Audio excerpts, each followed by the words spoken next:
It's too late now. All praise to Yahweh, the Most High, our Elohim. Yeah. Yahweh chose us from the bottom. Yeah, we ran to a couple of problems, but Yahweh still got us. You got a problem, He can solve it. We keep the commandments. We teach our sons and teach our daughters. We pray through Yahshua, the only way that reach the Father. Yahweh chose us from the bottom. Yeah, we ran to a couple of problems, but Yahweh still got us. You got a problem, He can solve it. We keep the commandments. We teach our sons and teach our daughters. We pray through Yahshua, the only way that reach the Father. On a mission to snatch my people straight about that fire. On a mission to snatch the lamb out the mouth of a lion. If you notice he ain't in the fold, leave the 99. Just say that brother or sister somehow we left behind. Should I leave the 99 sheep to go back for the one? I mean, that's still 99 and that's more than some. Yahshua came for the lost sheep, let's get him young. He might be seeking a change like the prodigal son. Wise as a serpent, homeless as doves, that's how we played. Blocking these fiery arrows, strap on my shoulder faith. Many are called, few are chosen, what the scriptures say. Jeremiah 31:21, the ship's on the way, crossing the Jordan, still waters, we want no trouble that day. Matthew 7:13, enter through the straight gates. Broad is the path of destruction, but narrow is the way. Jeremiah 31, for the new covenant we shall wait. Hebrews 8, yeah. Hebrews 8, for the new covenant we shall wait. All praise to the Most High, Yahweh Elohim. Praise Yah. Yahweh chose us from the bottom. Yeah, we ran to a couple of problems, but Yahweh still got us. You got a problem, He can solve it. We keep the commandments. We teach our sons and teach our daughters. We pray through Yahshua, the only way that reach the Father. Yahweh chose us from the bottom. Yeah, we ran to a couple of problems, but Yahweh still got us. You got a problem, He can solve it. We keep the commandments. We teach our sons and teach our daughters. We pray through Yahshua, the only way that reach the Father. Started from the bottom, now we heal. You already know what it is. Giving praise to the God of Israel. The truth has been revealed, even though a lot of man said live the whole world. They been deceived for real. Read Revelation chapter 12. Time will tell who will prevail 400 year captivity. But we coming out of here. Prophecy been fulfilled. Gotta live righteously. Yeah, we'll see who is real and who will be out. Cause of fear, cause of doubt. Who will hear and believe our report. Time to resort back to the source. Yeah, the mighty one through the sun. Fight a run, we gon' fight. If it is will, Ephesians 6:12. Yeah, we battle where the evil dwell. Hell is just a grace, so yeah, you know we walk through the valley of the shadow of death. Who shall we feel? Come on, cause salvation is near. Even though it's a war going on, gotta keep marching on. This is for my pills. He that has the ear, hear. It's time to go home, for real. Yahweh chose us from the bottom. Yeah, we ran to a couple of problems, but Yahweh still got us. You got a problem, He can solve it. We keep the commandments. We teach our sons and teach our daughters. We pray through Yahshua, the only way that reach the Father. Yahweh chose us from the bottom. Yeah, we ran to a couple of problems, but Yahweh still got us. You got a problem, He can solve it. We keep the commandments. We teach our sons and teach our daughters. We pray through Yahshua, the only way that reach the Father.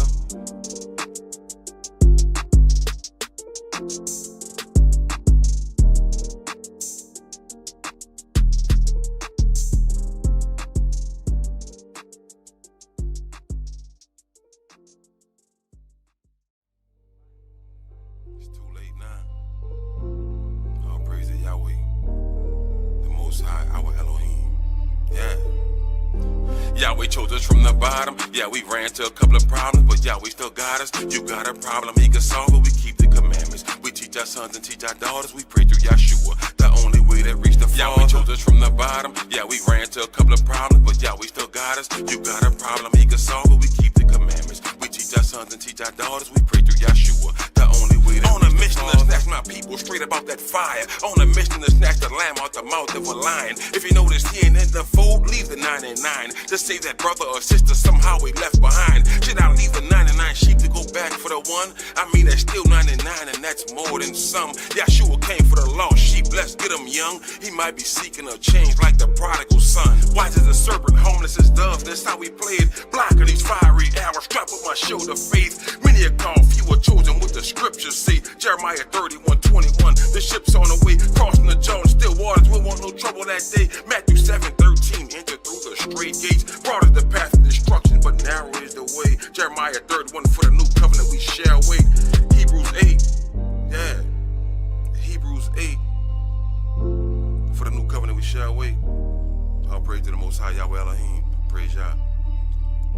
Yahweh chose us from the bottom. Yeah, we ran to a couple of problems, but Yahweh still got us. You got a problem, He can solve it. We keep the commandments. We teach our sons and teach our daughters. We pray through Yahshua, the only way that reach the Father. Yahweh chose us from the bottom. bottom. Yeah, we ran to a couple of problems, but Yahweh still got us. You got a problem, he can solve it. We keep the commandments. We teach our sons and teach our daughters. We pray through Yahshua, the only way to reach the Father. Started from the bottom, now we heal. You already know what it is. Giving praise to the God of Israel. The truth has been revealed, even though a lot of men live the whole world. They've been deceived for real. Read Revelation chapter 12. Time will tell who will prevail 400 year captivity. But we coming out of here. Prophecy been fulfilled. Gotta live righteously. Yeah, we'll see who is real and who will be out. Cause of fear, cause of doubt. Who will hear and believe our report. Time to resort back to the sword. Yeah, the mighty one through the sun. Fight a run, we gon' fight. If it in his will, Ephesians 6 and 12. Yeah, we battle where the evil dwell. Hell is just a grace. So yeah, you know we walk through the valley of the shadow of death. Who shall we feel? Come on. Cause salvation is near, even though it's a war going on. Gotta keep marching on. This is for my pills. Either have the ill heal. It's time to go home, for real. Yahweh chose us from the bottom. Yeah, we ran to a couple of problems, but Yahweh still got us. You got a problem, he can solve it. We keep the commandments. We teach our sons and teach our daughters. We pray through Yahshua, the only way to reach the Father. Yahweh chose us from the bottom. Yeah, we ran to a couple of problems, but Yahweh still got us. You got a problem, he can solve it. We keep the commandments. We teach our sons and teach our daughters. We pray through Yahshua, the only way to reach the Father.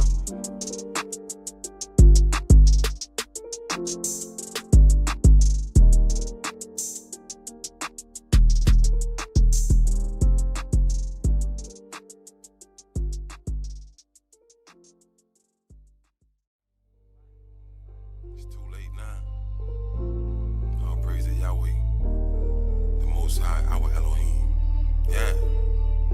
Yahweh chose us from the bottom. Yeah, we ran to a couple of problems, but Yahweh still got us. You got a problem, he can solve it. We keep the commandments. We teach our sons and teach our daughters. We pray through Yahshua, the only way to reach the Father. Yahweh chose us from the bottom. Yeah, we ran to a couple of problems, but Yahweh still got us. You got a problem, he can solve it. We keep the commandments. We teach our sons and teach our daughters. We pray through Yahshua, the only way to reach the Father. On a mission to snatch my people straight up out that fire. On a mission to snatch the lamb out the mouth of a lion. If you notice he ain't in the fold, leave the 99. To save that brother or sister somehow we left behind. Should I leave the 99 sheep to go back for the one? I mean that's still 99 and that's more than some. Yahshua came for the lost sheep, let's get him young. He might be seeking a change like the prodigal son. Wise as a serpent, homeless as doves, that's how we played. Blocking these fiery arrows, strap on my shoulder faith. Many are called, few are chosen with the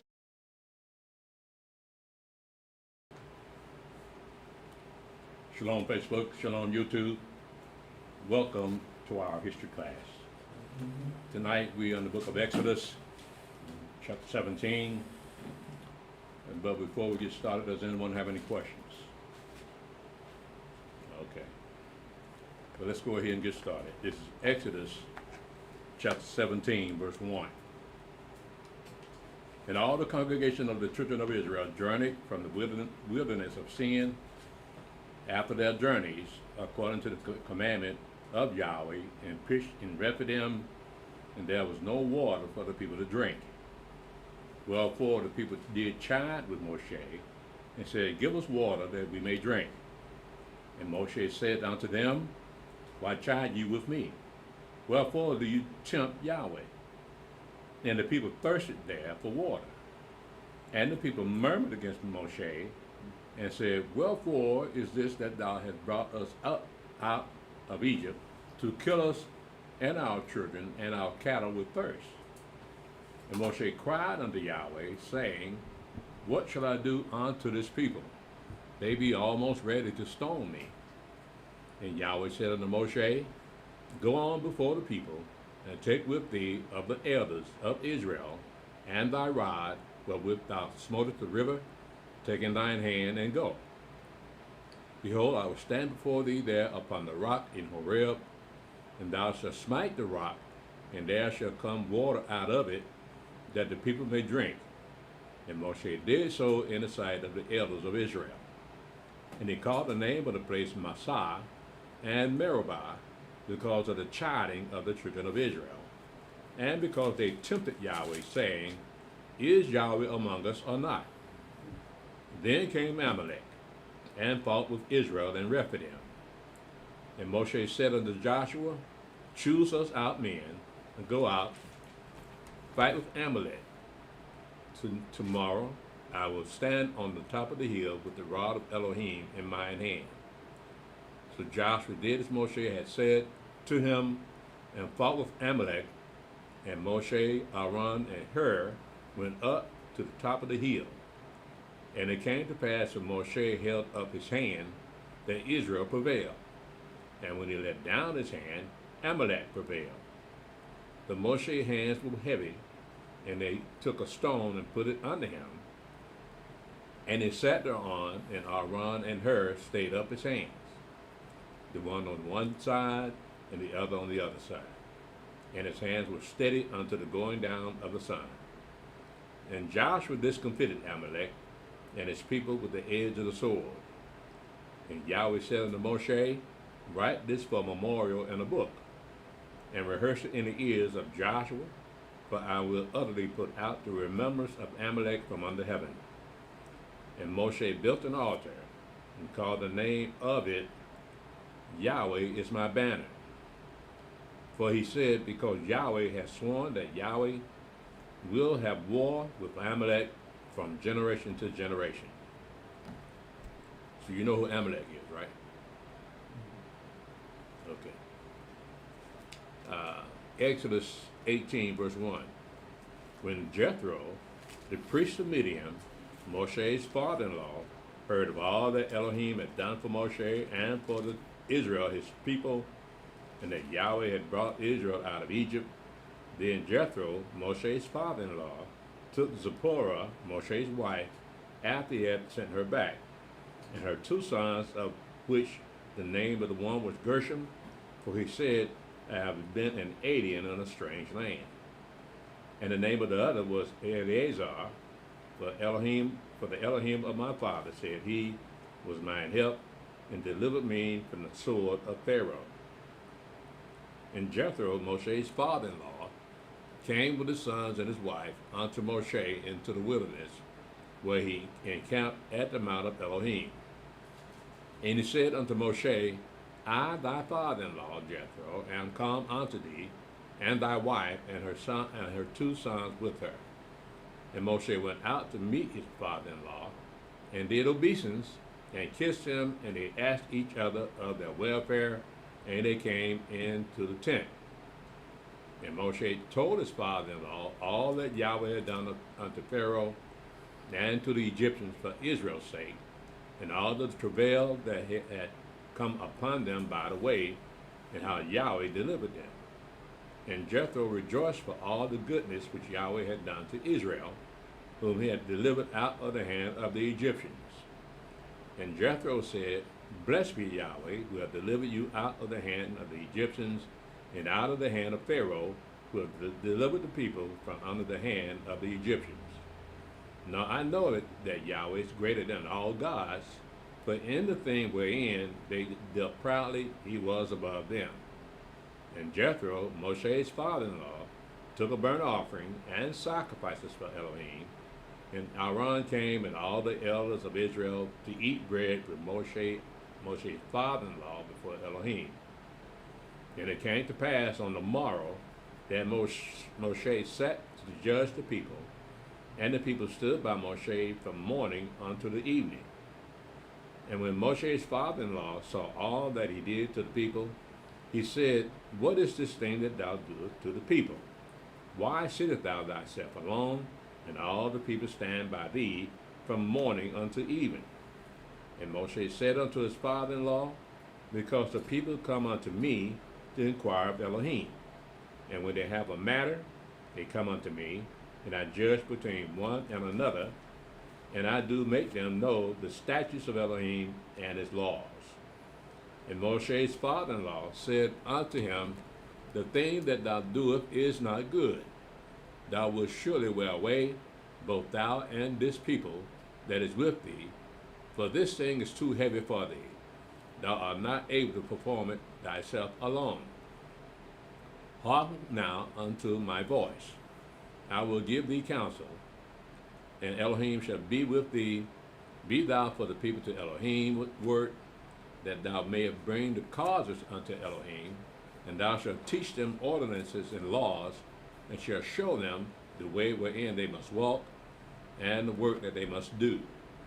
Moreover, thou shalt provide out of all the people able men, such as fear Elohim, men of truth, hating covetousness, and place such over them to be rulers of thousands, and rulers of hundreds, and rulers of fifties, and rulers of 10, and let them judge the people at all seasons.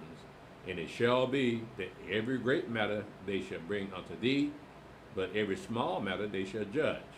So shall it be easier for thyself, and they shall bear the burden with thee. If thou shalt do this thing, and Elohim command thee so, then thou shalt be able to endure, and all this people shall also go to their place in peace. So Moshe hearkened to the voice of his father-in-law, and did all that he had said. And Moshe chose able men out of all Israel, and made them heads over the people, rulers of thousands, rulers of hundreds, rulers of fifties, and rulers of 10s. And they judged the people at all seasons. The hard causes they brought unto Moshe, but every small matter they judged themselves. And Moshe let his father-in-law depart, and he went his way into his own land. In the 3rd month, when the children of Israel were gone forth out of the land of Egypt, the same day came they into the wilderness of Sinai. For they were departed from Rephidim, and were come to the desert of Sinai, and had pitched in the wilderness, there Israel camped before the mount. And Moshe went up unto Elohim, and Yahweh called unto him out of the mountain, saying, Thus shalt thou say to the house of Jacob, and tell the children of Israel, You have seen what I did unto the Egyptians, and how I bare you on eagle's wings, and brought you unto myself. Now therefore, if you will obey my voice indeed, and keep my covenant, then you shall be a peculiar treasure unto me above all people, for all the earth is mine. And you shall be unto me a kingdom of priests and a holy nation. These are the words which thou shalt speak unto the children of Israel. And Moshe came and called for the elders of the people, and laid before them their faces all these words which Yahweh commanded him. And all the people answered together and said, All that Yahweh hath spoken, we will do. And Moshe returned the words of the people unto Yahweh. Now that's a proposal.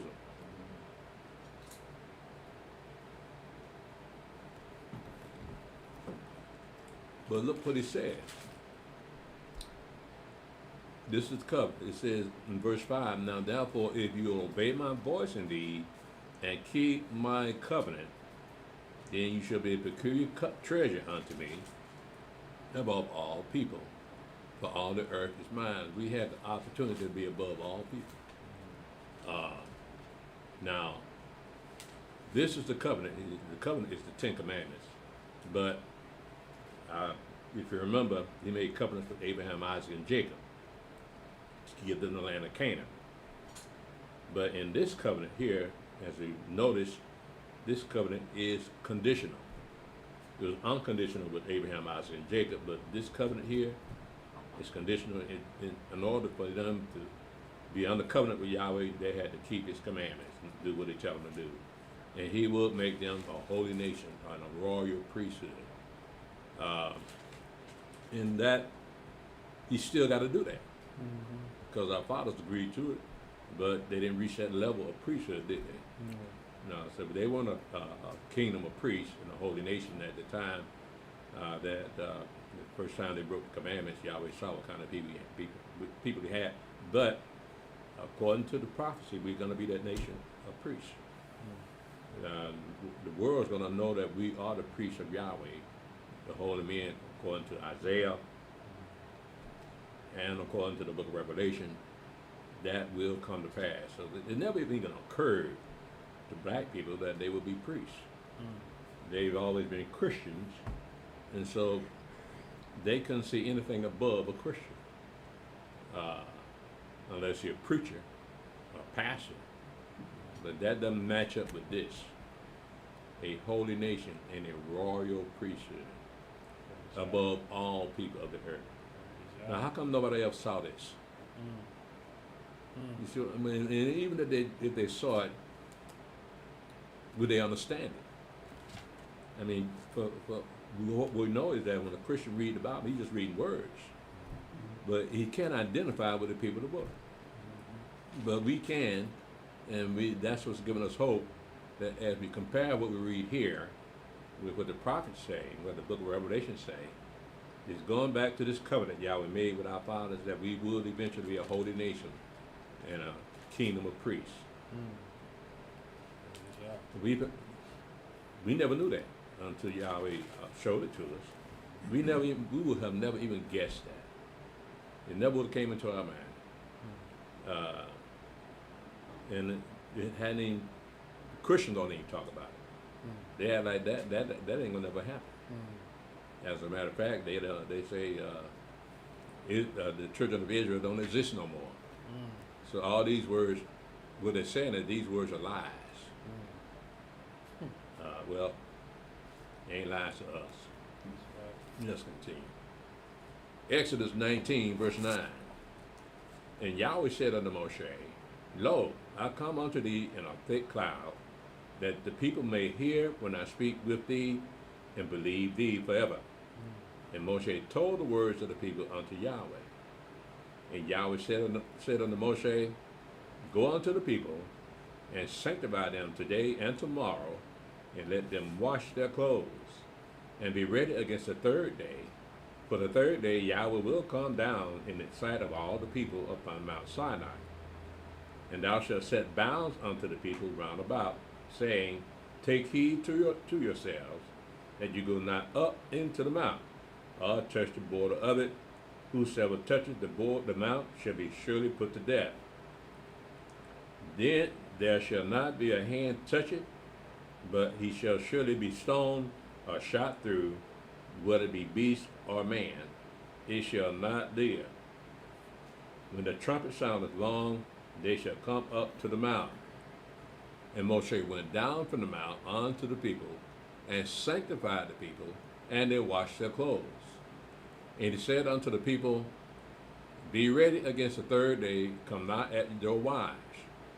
And it came to pass on the third day, in the morning, that there were thunders and lightnings and a thick cloud upon the mount, and the voice of the trumpet sound exceeding loud, so that all the people that was in the camp trembled.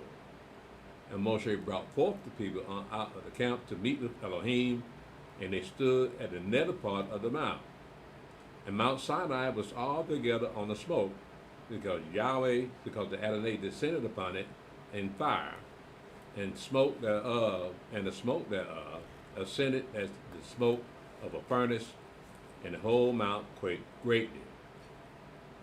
And when the voice of the trumpet sounded long, and waxed louder and louder, Moshe spoke, and Elohim answered him by a voice. And Elohim came down upon the Mount Sinai, on the top of the mount, and Yahweh called Moshe up to the top of the mount, and Moshe went up. And Yahweh said unto Moshe, Go down, charge the people, lest they break through unto Yahweh to gaze, and many of them perish. And let the priests also, which come near to Yahweh, sanctify themselves, lest Yahweh break forth upon them. And Moshe said unto Yahweh, The people cannot come up to Mount Sinai, but thou chargest us, saying, Set bounds upon the mount, about the mount, and sanctify it. And Yahweh said unto him, Away, get thee down, and thou shalt come up, thou and Aaron with thee, but let not the priests and the people break through to come up unto Yahweh, lest he break forth upon them. So who are these priests? The Levitical priesthood haven't been set up yet. There would be no need for a Levitical priesthood at this point. Right. So who are these priests? Would be the head of the household? The head of the household. Because the head of the household would be responsible for what goes on in the house, and plus he would be the one responsible for bringing those sacrifices up into Yahweh or to whatever God he worshiped. But it was all it's a patriarchy, right? And so being a patriarchy, that automatically makes a man the head of the household. And I mentioned that. I think I've mentioned that Now I probably haven't mentioned it yet, but the patriarchy here in America is being destroyed, and they want to replace it with a matriarchy. And women, black women are headstrong about being a matriarchy because they like telling men what to do. But the men hate that. But we returning back to the patriarchy, and y'all, we get up out of here. Men will be men, women will be women. There ain't gonna be no women bossing men around this time. And you look at the fact that you're gonna have 7 women going to 1 man, and said we'll make our own clothes and cook our own food, but just let us take your name to take away our reproach. Now, at one time when I thought about that, I said these women are self-sufficient because they're letting the men know that you don't have to take care of us. We can take care of ourselves. Now you can advance that to today's women. Yeah, they're businessmen. They got all kinds of ways of making money. But when that comes around, how will the women make their own food, their own bread? Because there won't be no stores in the kingdom like that, like bread. So how will they make their own bread?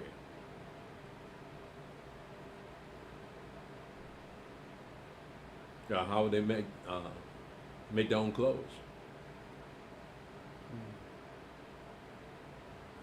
Well, if you remember, as we continue to read, they had what they call meals. A grinding mill, they take the wheat and grind it up into a powder, wheat powder, and they add a little, let it ferment, and put that dough inside the bread, and let the bread rise. So they make their own bread. As far as clothing goes, they can make their own clothing too, because they know how to sew and use the loom and do all those things by hand that they used to go and buy out of the stores here in America. And that's gonna be something that got to be taught, because these women don't know how to do anything like that. They used to shop it. Let's pick this up in verse 25. So Moshe went down unto the people and spake unto them. Exodus 20 verse 1. And Elohim spake all these words, saying, I am Yahweh the Elohim, which have brought thee out of the land of Egypt, out of the house of bondage. Thou shalt have no other gods before me. Thou shalt not make unto thee any graven image, or any likeness of anything that is in heaven above, or that is in the earth beneath, or that is in the water under the earth. Thou shalt not bow down thyself to them, nor serve them. For I, Yahweh thy Elohim, am a jealous Elohim, visiting the iniquity of the fathers upon the children unto the 3rd and 4th generation of them that hate me, and showing mercy to thousands of them that love me and keep my commandments. Thou shalt not take the name of Yahweh thy Elohim in vain, for Yahweh will not hold them guiltless that taketh his name in vain. Remember the Sabbath day to keep it holy. 6 days shalt thou labor and do all thy work, but the 7th day is the Sabbath of Yahweh thy Elohim. In it thou shalt not do any work, thou, nor thy son, nor thy daughter, thy manservant, nor thy maidservant, nor thy cattle, nor thy stranger that is within thy gates. For in 6 days Yahweh made heaven and earth, the sea, and all that in them is, and rested the 7th day. Wherefore Yahweh blessed the Sabbath day and hallowed it. You notice it doesn't mention the wife, Right. doesn't mention the mother. Right. We mention everybody else but the wife and mother. Is that because he looks at the man and the woman as one? Yeah. Honor thy father and thy mother, that thy days may be long upon the land which Yahweh thy Elohim giveth thee. Thou shalt not kill. Thou shalt not commit adultery. Thou shalt not steal. Thou shalt not bear false witness against thy neighbor. Thou shalt not covet thy neighbor's house. Thou shalt not covet thy neighbor's wife, nor his manservant, nor his maidservant, nor his ox, nor his ass, nor anything that is thy neighbor's. And all the people saw the thunderings and the lightnings, and the noise of the trumpet, and the mountain smoking. And when the people saw it, they removed and stood afar off. And they said unto Moshe, speak thou with us, and we will hear. But let not Elohim speak with us, lest we die. What they say that for? And Moshe said unto the people, fear not, for Elohim is come to prove you, and that his fear may be before you, before your faces, that you sin not. And the people stood afar off, and Moshe drew near unto the thick darkness where Elohim was. And Yahweh said unto Moshe, thus thou shalt say unto the children of Israel, you have seen that I have talked with you from heaven. You shall not make with me gods of silver, neither shall you make unto you gods of gold. An altar of earth thou shalt make unto me, and shalt sacrifice thereon thy burnt offerings, and thy peace offerings, thy sheep and thine oxen, in all places where I record my name, I will come unto thee, and I will bless thee. And if thou wilt make me an altar of stone, thou shalt not build it of hewn stone, for if thou lift up thy tool upon it, thou hast polluted it. Neither shalt thou go up by thy steps unto mine altar, that thy nakedness be not discovered thereon.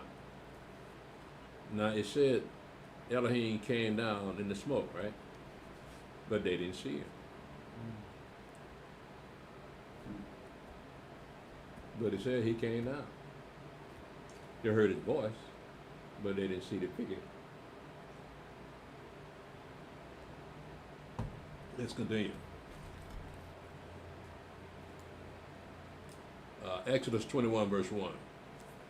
Now these are the judgments which thou shalt set before them. If thou buy a Hebrew servant, 6 years he shall serve, and in the 7th he shall go out free from nothing.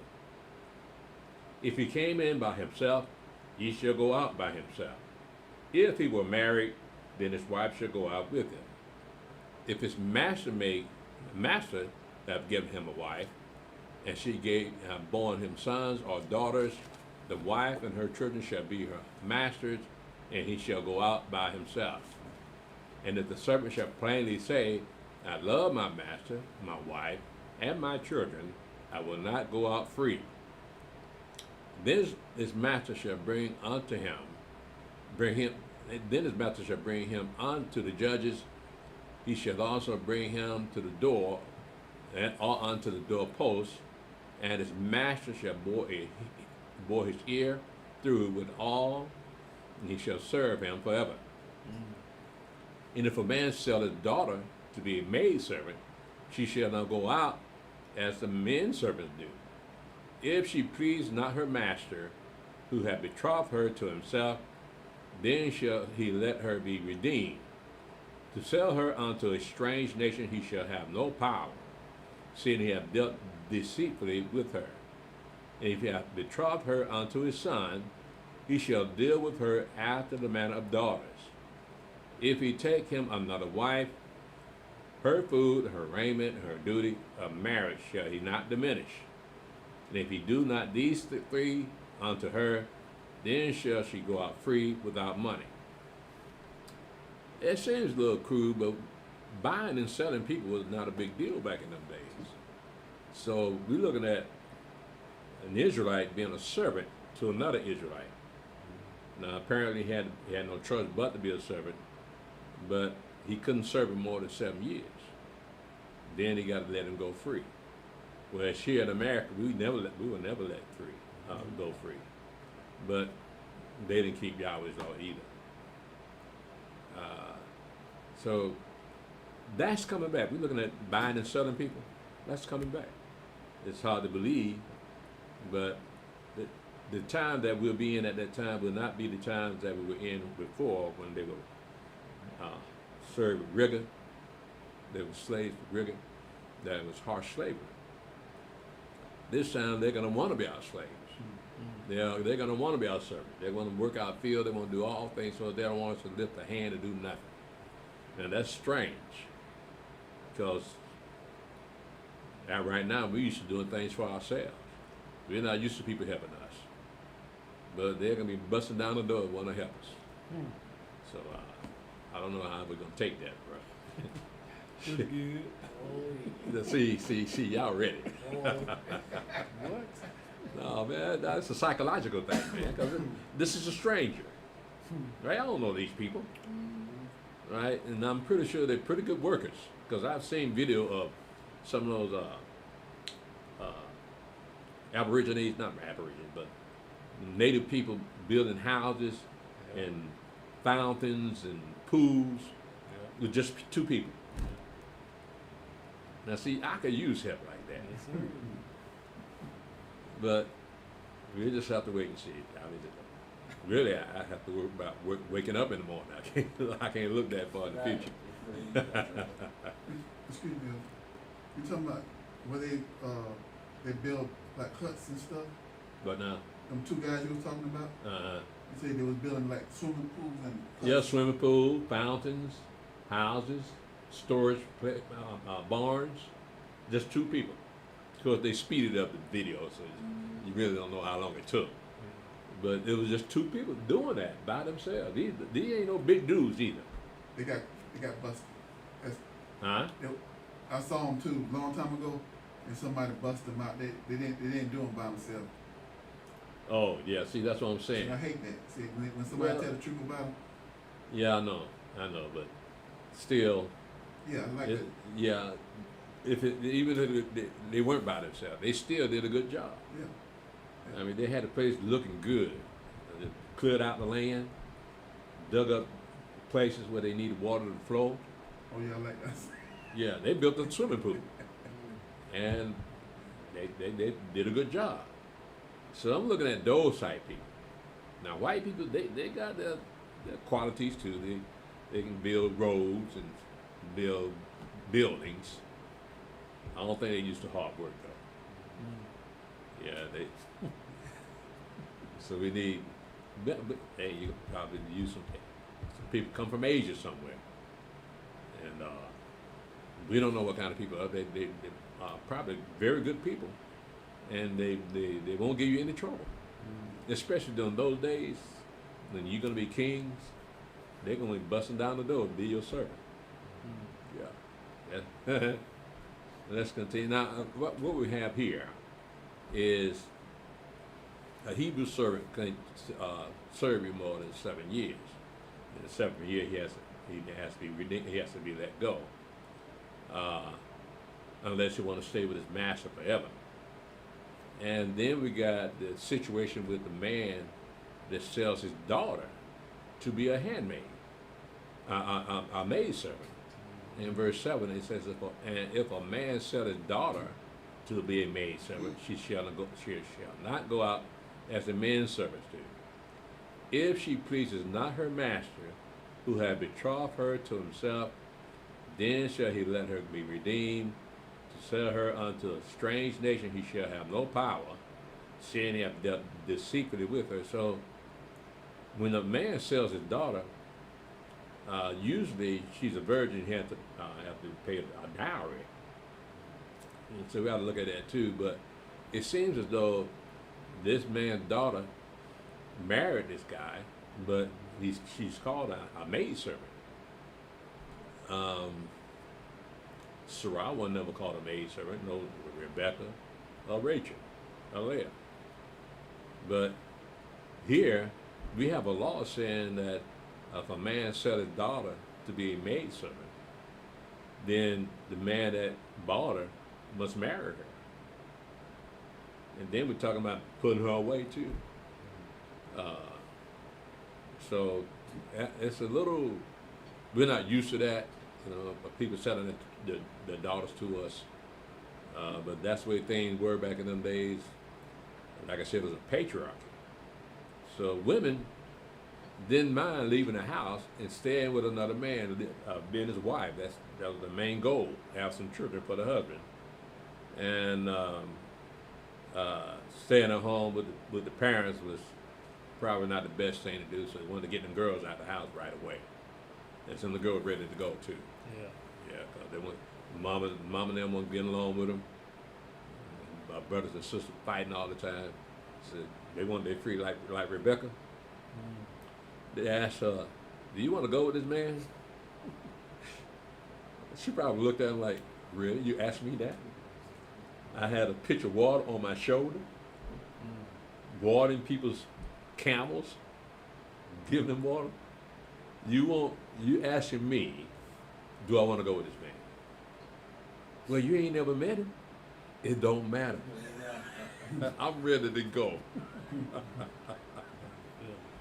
Yeah, plus you're bearing gifts and everything, putting bracelets on her and everything. So yeah, I want to go to this man here.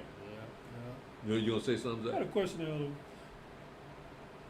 So if you didn't love that master, but you wanted your wife and your children, could you buy it from that master? Can she be redeemed? Yeah. Um, And the children. Yeah, with the redemption money, because we got a law that says if a slave woman is betrothed to another man, even though she's still a slave, the master ain't supposed to touch her. But if he lay with her, she has to be chastised. Whereas in other instances, it would have been adultery. But she was a slave woman. But she betrothed to another man. So all servants and slaves can be sold. So if a man want to buy his wife, he have to pay the money to buy his wife. But just like we did here in America. Because the slave would go out and get extra jobs and save up enough money to buy his family out of slavery. Master take his money. So that type of business arrangement is real old, but it's still prevalent. It was still prevalent during the time of slavery here, that a man could buy his family out of slavery. So I imagine they can do that here too. Now, again, if this man came with a wife and children to be his servant, he ain't got to worry about that, right? But if his master gave him a wife and children, then that wife would have to stay with her. Now, stay with him, right? So when it comes to buying and selling, I imagine she would qualify to be bought by her husband. It doesn't mention that, but it did say in, let's see here, I picked at verse 9 to 11, it says, and if he have betrothed her unto his son, he shall deal with her after the manner of daughters. If he take him another wife, her food, her raiment, and her duty of marriage shall he not diminish. And if he do not these three unto her, then shall she go out free without money. There's another option. That's what the husband, all right? No, this is the master. Yeah. Okay. This is the master here.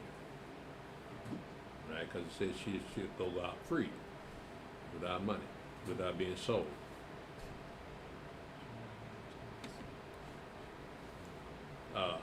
Exodus 21 verse 12.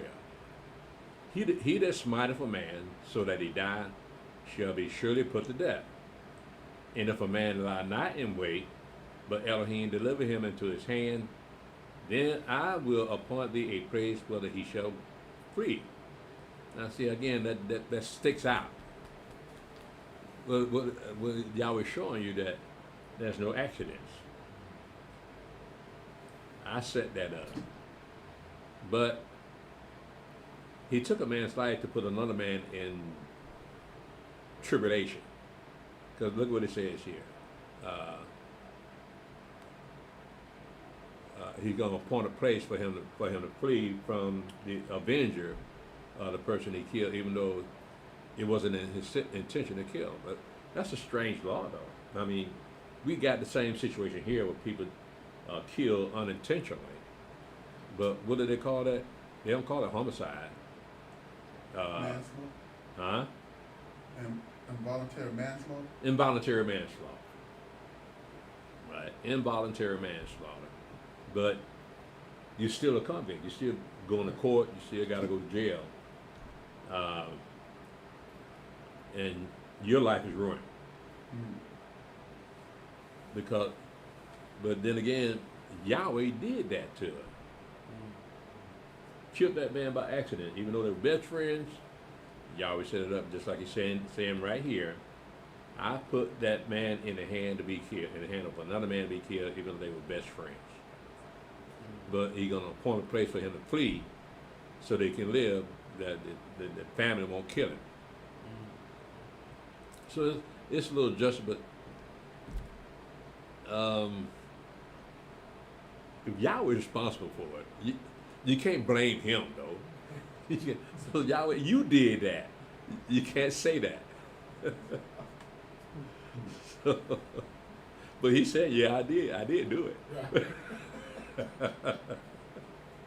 So what are you gonna do? Blame Yahweh? You gonna take it to court? No. He's giving you his law. Right? You obey his law. I mean, don't put that law on him. Exodus 21 verse 14. But if a man come presumptuously upon his neighbor to slay him with guile, thou shalt take him from mine altar that he may die. Now, you got Yahweh doing something, but now you got man doing something presumptuously. So you can't say it's Yahweh doing that. Now the man doing it on his own. So who's making him do that? I have to say the devil. Right? So you got two forces going on here. Right? In one case, when one died, the man can live. But if he murdered somebody on his own, he got to die. All right? Seems fair. Verse 15. And he that smiteth his father or his mother shall be surely put to death. And he that stealeth a man and selleth him, or if he be found in his hand, he shall surely be put to death. And he that curses his father or his mother shall surely be put to death. Now that's something that's really needed, especially these days and time. These wild black people out here, man, cussing out their mother and doing all kinds of things, and showing their lack of home training. But if they knew this law, they might not cuss their mother out. But they don't. I mean, this is not talking about profanity though. This is talking about wishing some harm on somebody, wishing they die. Right? So yeah, you can curse, you can use profanity, but it's not the same as cursing.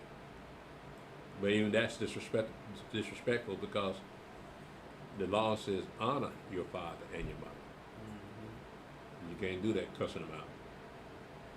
Well, that kind of stuck sometimes when you said just now.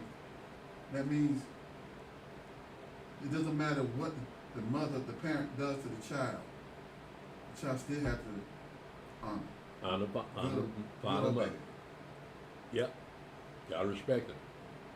Yeah, they're poor parents, but you can't wish death on them.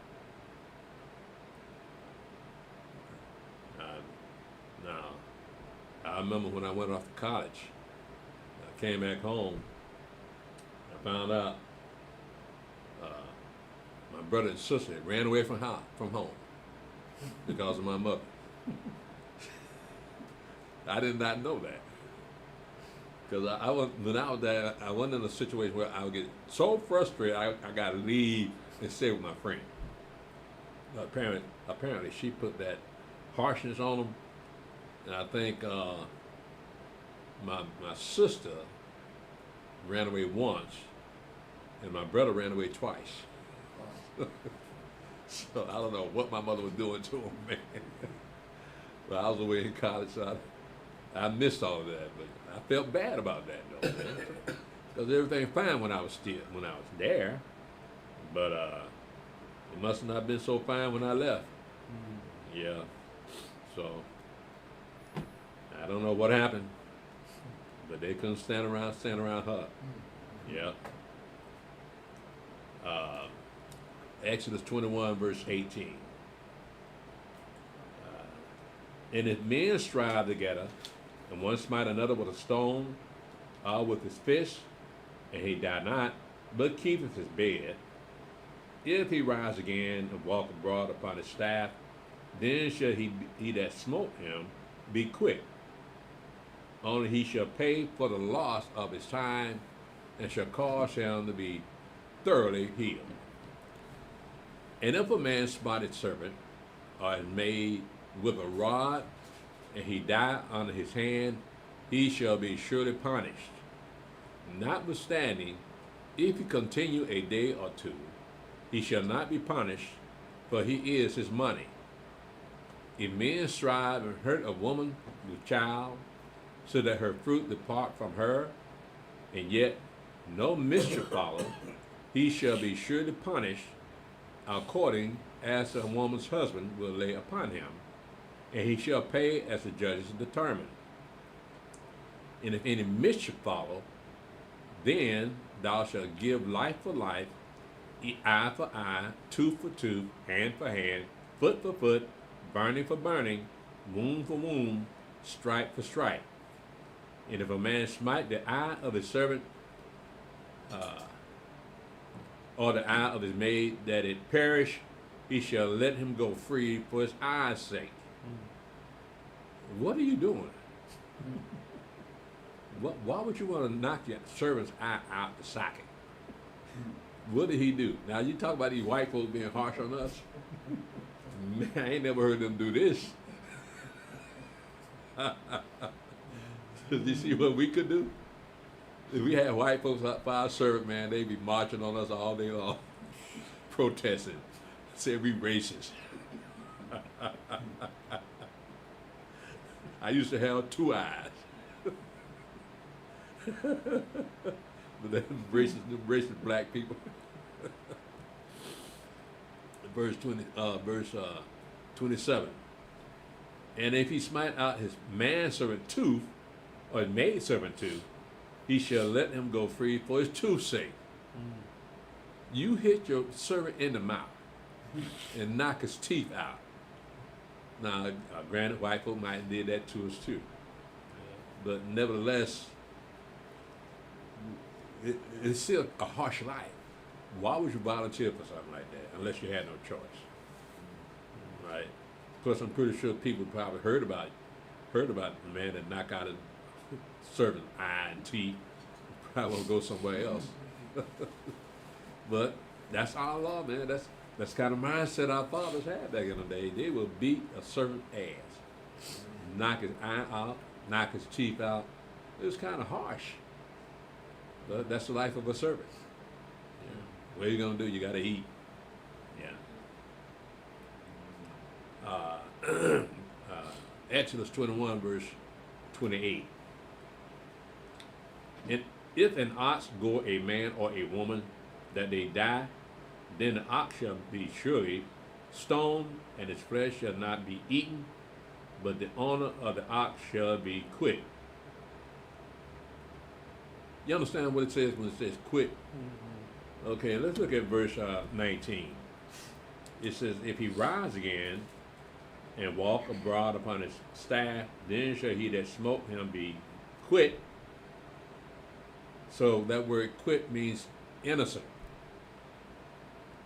And that word quit in verse 28, it says, if an ox gore a man or a woman, that they die, then the ox shall be surely be stoned, and its flesh shall not be eaten, but the owner of the ox shall be blameless. That's what that word quit means, blameless or innocent. But if the ox were known, and that word W-O-N-T, that it means known, to push with its horn in time past, and had been testified to his honor, and he had not kept him in, but that he had killed a man or a woman, the ox shall be stoned, and its owner also shall be put to death. If there be laid on him a sum of money, then he shall give for the ransom of his life whatsoever is paid laid upon him. Whether he have gored a son or have gored a daughter, according to the judgment shall it be done unto him.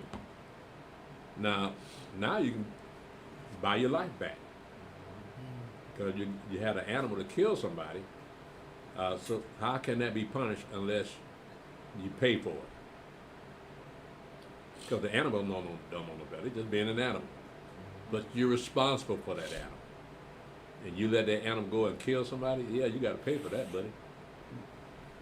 And in verse 30 it says, if there be laid on him a son of money. Mm-hmm. He doesn't necessarily have to go that way. So is it up to the family members of the one that got killed?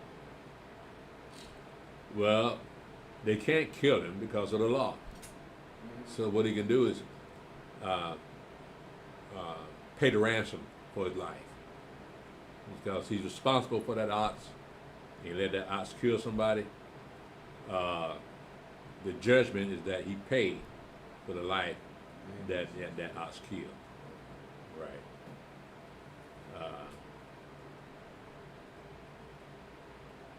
Verse 30,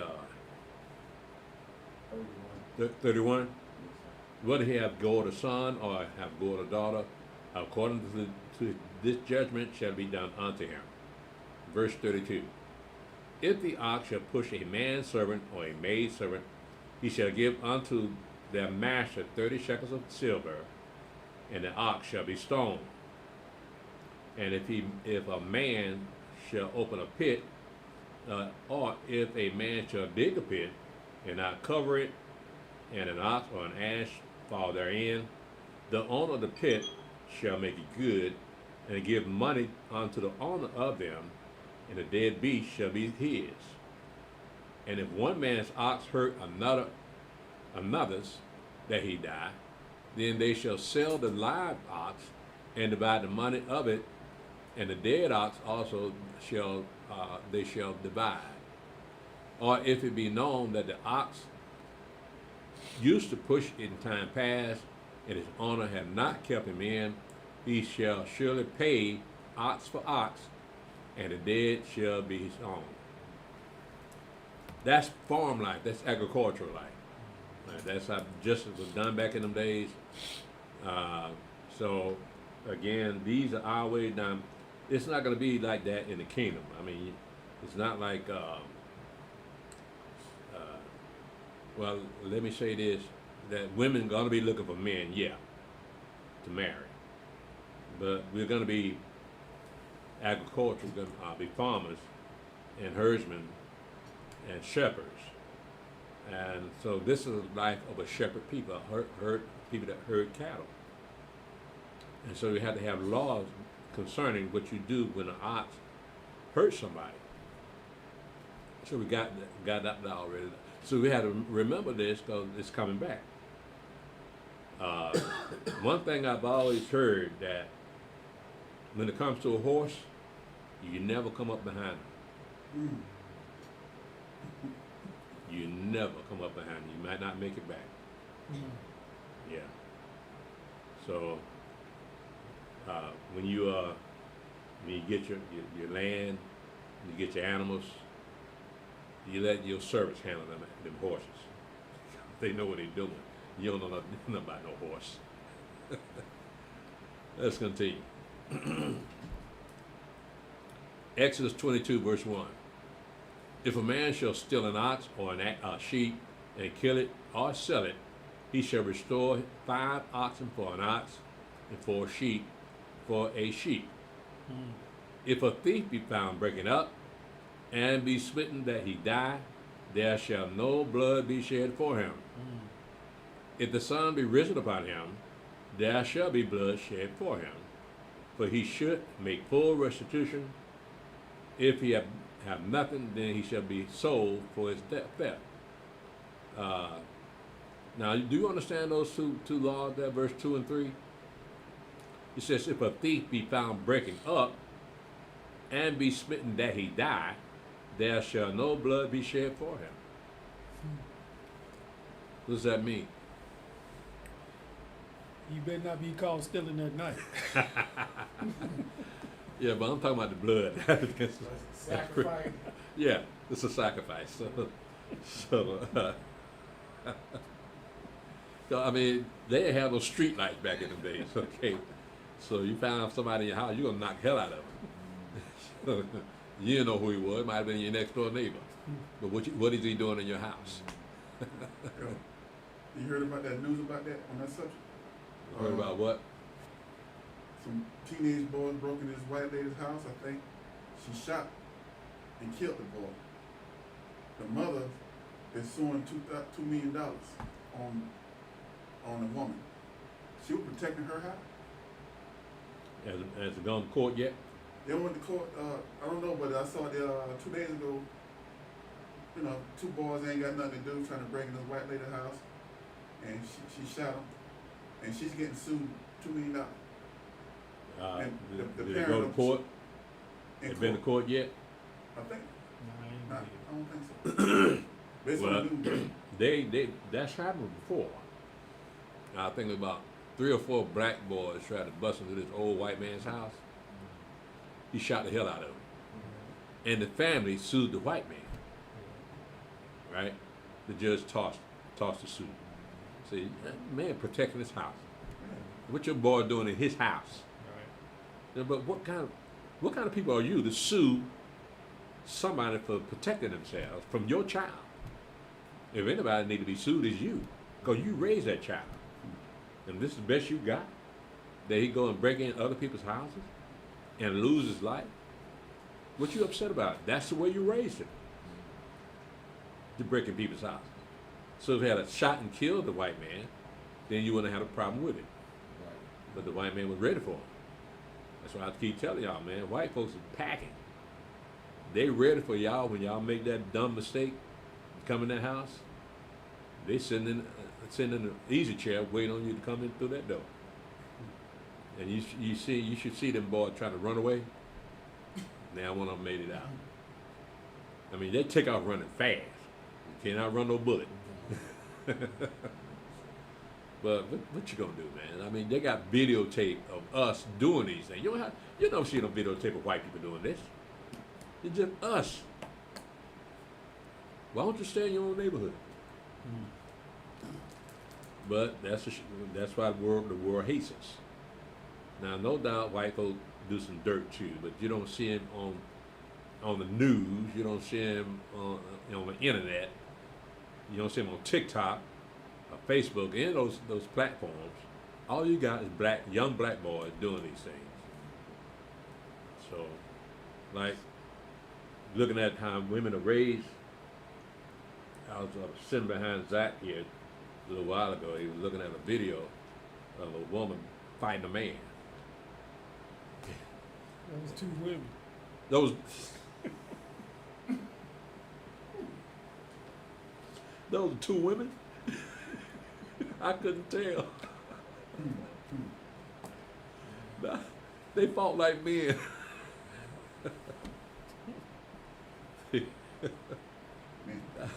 One of them looked like a man, I swear, bro. The one in the dark coat. The big one. Yeah. I thought he was slanging her around, but she was handling him though. Handling her. She got black out. Man, 2 women. I could not tell one of them was a woman. That's another story right there, bro. We'd be all that all day. I'll read verse 3 again. If the sun be risen upon him, Exodus 22 verse 3, if the sun be risen upon him, there shall be blood shed for him, for he should make full restitution. Now we got the law in Leviticus chapter 6 of how that's supposed to work. Restitution. And it says, if he have nothing, then he shall be sold for his theft. Right? So, I mean, that's fair. Where else are going to get the money? If the theft be certainly found in his hand alive, whether it be ox or ass or sheep, he shall restore double. If a man shall cause a field or vineyard to be eaten, and shall put in his beast, and shall feed in another man's field, of the best of his own field, and of the best of his own vineyard, shall he make restitution. If fire break out, and catching thorns, so that the stacks of corn are the standing corn, let me read it again. If fire break out, and catch in thorns, so that the stacks of grain are the standing grain, or the field, be consumed therewith, He that killeth the fire shall surely make restitution.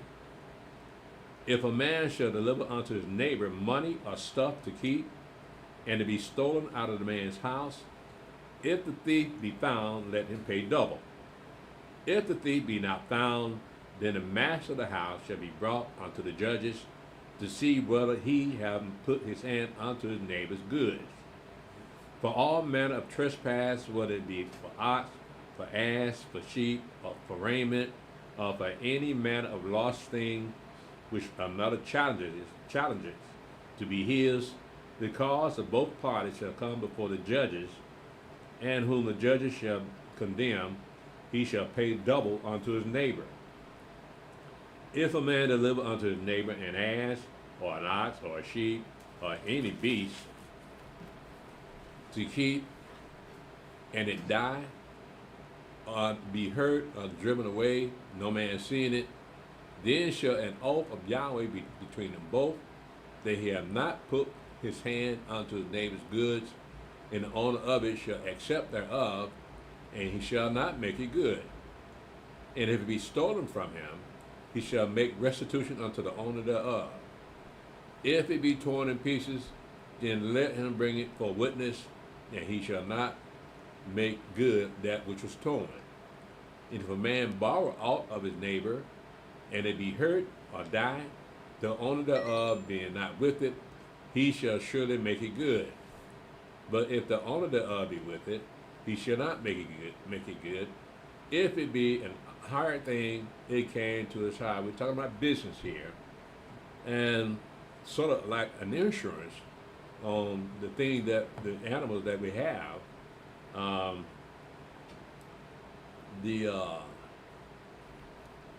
Let's see here. Well, for instance, look at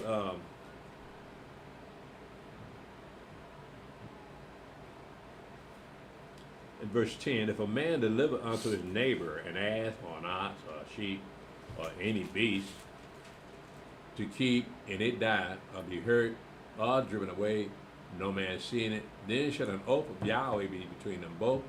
They have not put his hand unto his neighbor's goods, and the owner of it shall accept thereof, and he shall not make it good. So he just lost out on that one.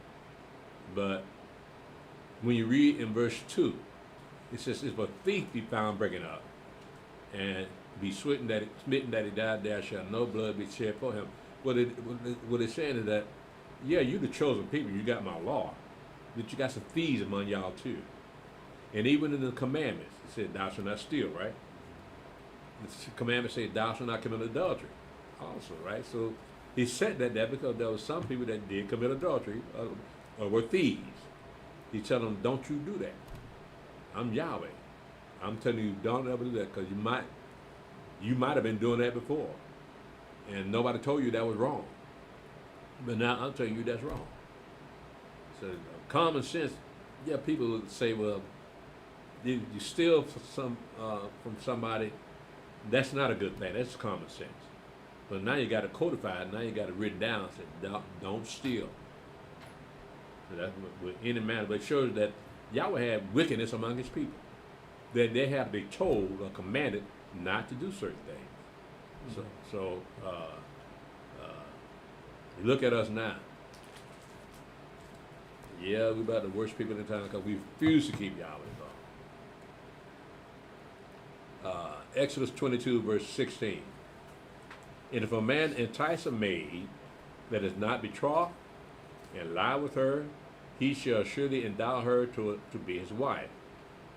If a father utterly refuse to give her unto him, he shall pay money according to the dowry of virgins. So they had fornication back in the days too.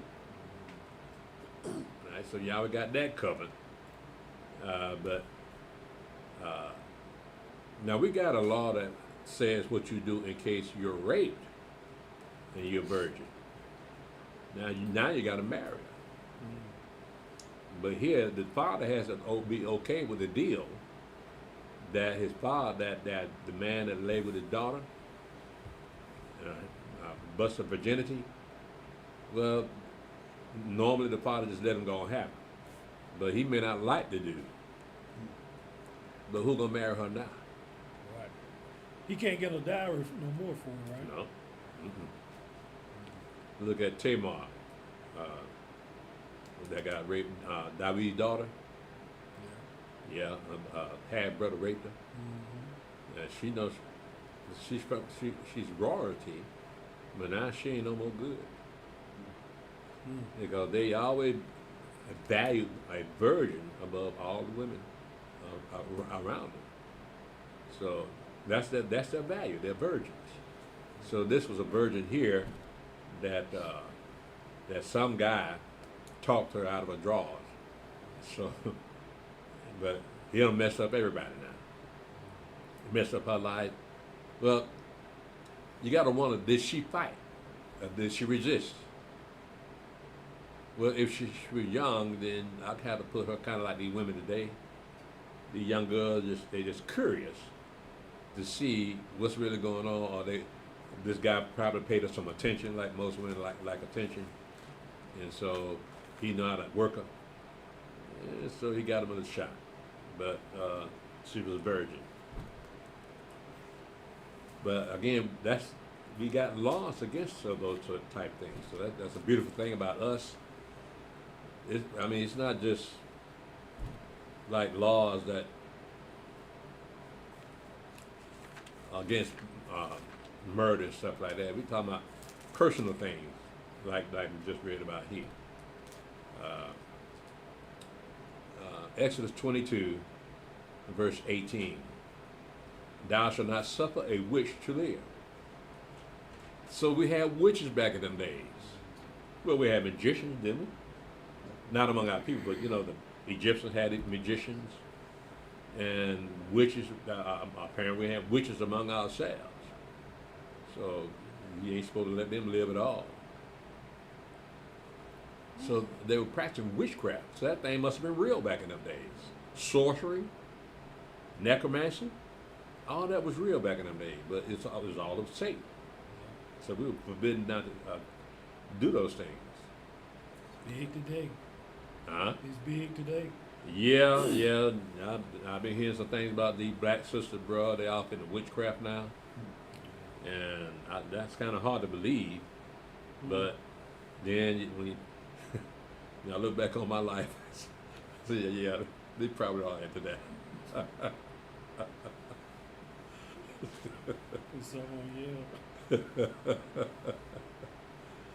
Praise God, I didn't stay there long enough to put a spell on me. Yes,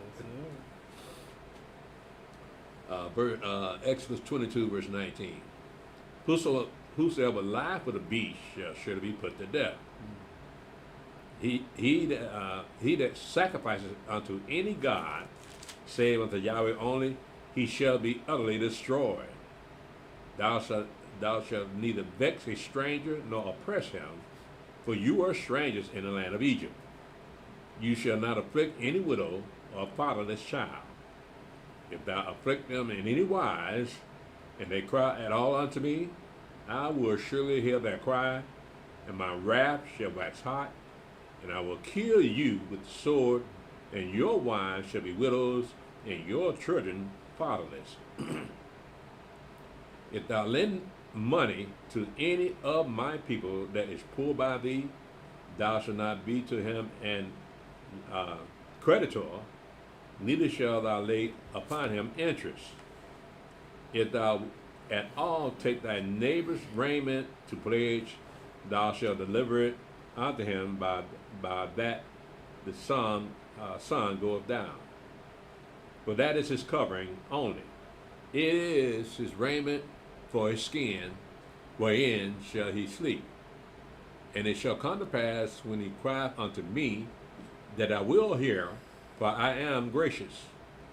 Thou shalt not revile the gods, nor curse the ruler of the people. Now, do you have anything letting you know that word God not really what it means?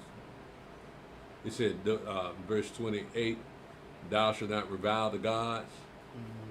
What does it really say? Judges. Judges, magistrates. Yeah. Now I have to get that to the translators. Thou shalt not revile the gods, nor curse the ruler of thy people. Thou shalt not delay to offer the first of thy ripe fruits and of thy liquors. The firstborn of thy sons shalt thou give unto me. Likewise shalt thou do with thine oxen and with thy sheep.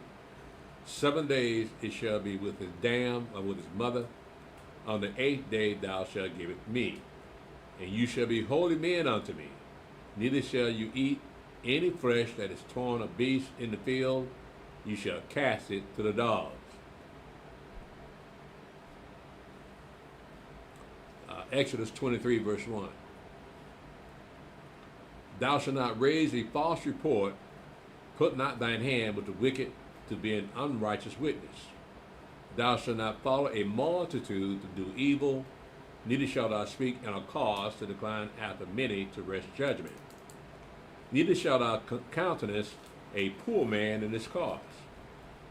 If thou meet thine enemy's ox or his ass going astray, thou shalt surely bring it back to him again. If thou see the ass of him that hateth thee lying under his burden, and wouldst forbear to help him, thou shalt surely help with him. Thou shalt not wrest the judgment of thy poor in his cause. Keep thee far from a false matter, and the innocent and righteous slay thou not, for I will not justify the wicked. And thou shalt take no bride, for the bride blindeth the wise, and perverteth the words of the righteous. Also thou shalt not oppress a stranger, for you know that the heart of a stranger, seeing you were strangers, for you know the heart of a stranger, seeing you were strangers in the land of Egypt. It's kind of hard to use that law in America because you don't want your family in danger with some of these strangers. But you gotta have faith that, yeah, you accept a stranger in your house, but Yahweh sent him there. Exodus 23, verse 10. In 6 years thou shalt sow thy land, and shalt gather in the fruits thereof. But the 7th year thou shalt let it rest and lie still, that the poor of the people may eat, and what they leave, the beasts of the field shall eat. In like manner thou shalt deal with thy vineyard and with thy olive yard. 6 days thou shalt do thy work, and on the 7th thou shalt rest, that thine ox and thine ass may rest, and the son of thy handmaid, and the stranger may be refreshed. And in all things that I have said unto you, be circumspect, and make no mention of the name of the other gods, neither let it be heard out of thy mouth. 3 times thou shalt keep a feast unto me in a year. Thou shalt keep the feast of unleavened bread. Thou shalt eat unleavened bread 7 days, as I commanded thee in the time appointed of the month of Abib. For in it thou camest out from Egypt, and none shall appear before me empty. In the feast of harvest, the first fruits of thy labor, which thou hast sown in the field, and the feast of ingathering, which is in the end of the year, when thou hast gathered in thy labors out of the field.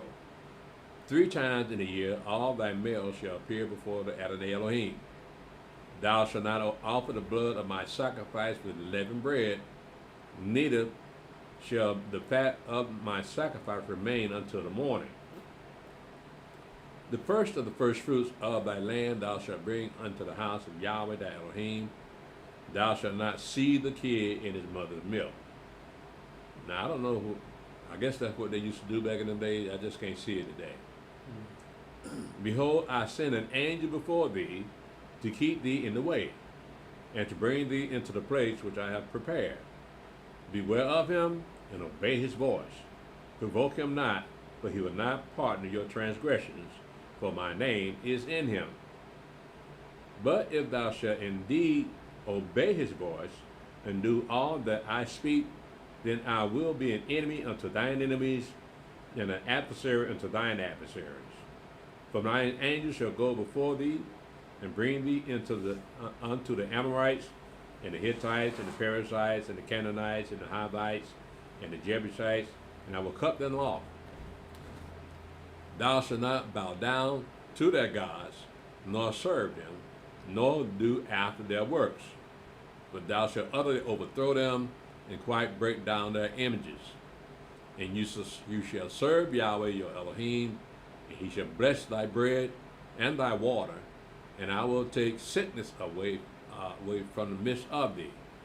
There shall nothing cast thy young, nor be barren in thy land.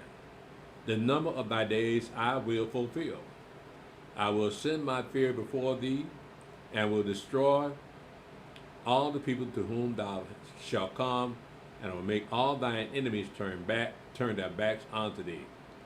And I will send hornets before thee, which shall drive out the Hivites, and the Canaanites, and the Hittites from before thee.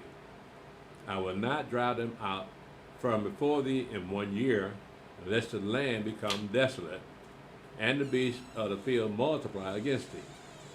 By little and little I will drive them out from before thee, until thou be increased and inherit the land.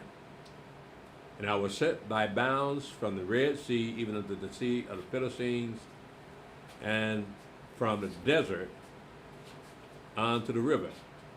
For I will deliver the inhabitants of the land into thy hand, and thou shalt drive them out before thee. Thou shalt make no covenant with them, nor with their gods. Thou shalt not dwell in thy land, lest they make thee sin. They shall not dwell in thy land, lest they make thee sin against me. For if thou serve their gods, it will surely be a snare unto thee. It says here in verse 31, and I will set thy bounds from the Red Sea, even unto the sea of the Philistines, and from the desert unto the river. Now,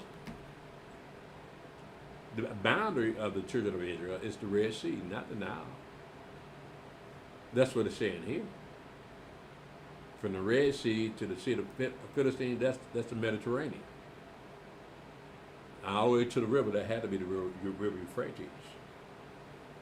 But it says the river of Egypt. When you read about the boundaries of the children of Israel, it says the river of Egypt. So we just normally would say that must be the Nile River. But this is the Sea of Galilee, the Red Sea. But that a sea is not a river. So that boundary still has to be the Nile River, because this is talking about the Red Sea. This is a sea and not a river. Yeah. Exodus 24, verse 1. And he said unto Moshe, come up unto Yahweh, thou and Aaron, Nadab and Abihu, and 70 of the elders of Israel, and worship you afar off. And Moshe alone shall come near Yahweh, but they shall not come near, neither shall the people go up with them. And Moshe came and told the people all the words of Yahweh, and all the judgments, and all the people answered with one voice and said, all the words which Yahweh have said will we do.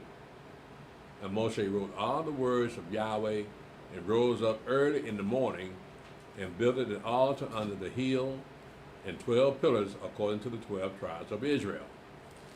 And he sent young men of the children of Israel, which offered burnt offerings and sacrificed peace offerings of oxen unto Yahweh.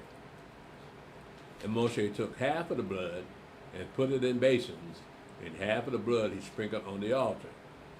And they took the book of the covenant and read it in the audience of the people, and they said, all that Yahweh hath said will we do, and be obedient. And Moshe took the blood and sprinkled it on the people, and said, behold the blood of the covenant which Yahweh hath made with you concerning all these words. in verse 5, it says, and he sent young men of the children of Israel, which offered burnt offerings and sacrificed peace offerings of oxen unto Yahweh. That was before they got the law of what they're supposed to sacrifice unto Yahweh. So I'm looking at that. That must have been a common thing back in these days. Even with the people that did not worship Yahweh, they worship other God, they still made those sacrifices. And so this might have been out of tradition, just offering up sacrifice. Like for instance, whenever Yahweh would say something to Abraham, Abraham would build an altar, right?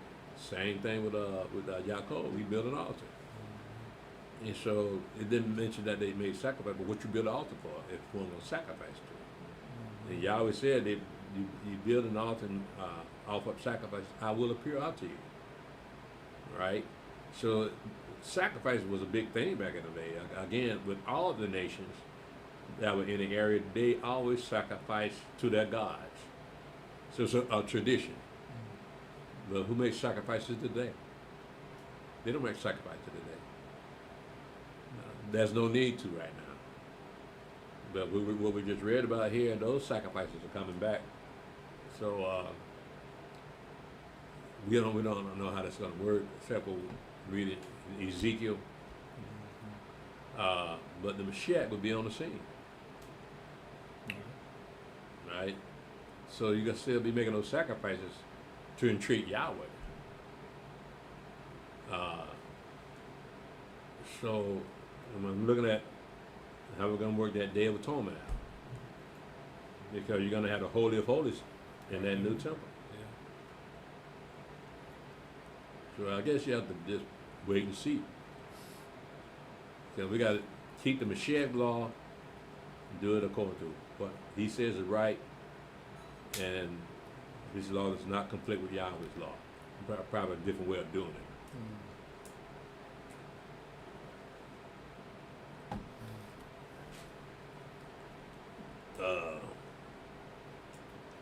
Oh yeah. You notice it said he took the blood and sprinkled it on the people. Isn't that what Mashiach said when he had his last Passover with his disciples? He said, "This bread is my body, eat it," and the blood is the blood of the New Testament, New Covenant shed for you. So that had to be the sealing of that covenant, like it was back in these days, and so the covenant has been sealed. So whoever's under that covenant that the Mashiach made, they will be in the kingdom during 1,000 years and even after that, because the covenant of the blood has been shed for the covenant. So that was a way of sealing an agreement with blood. Exodus 24 verse 9.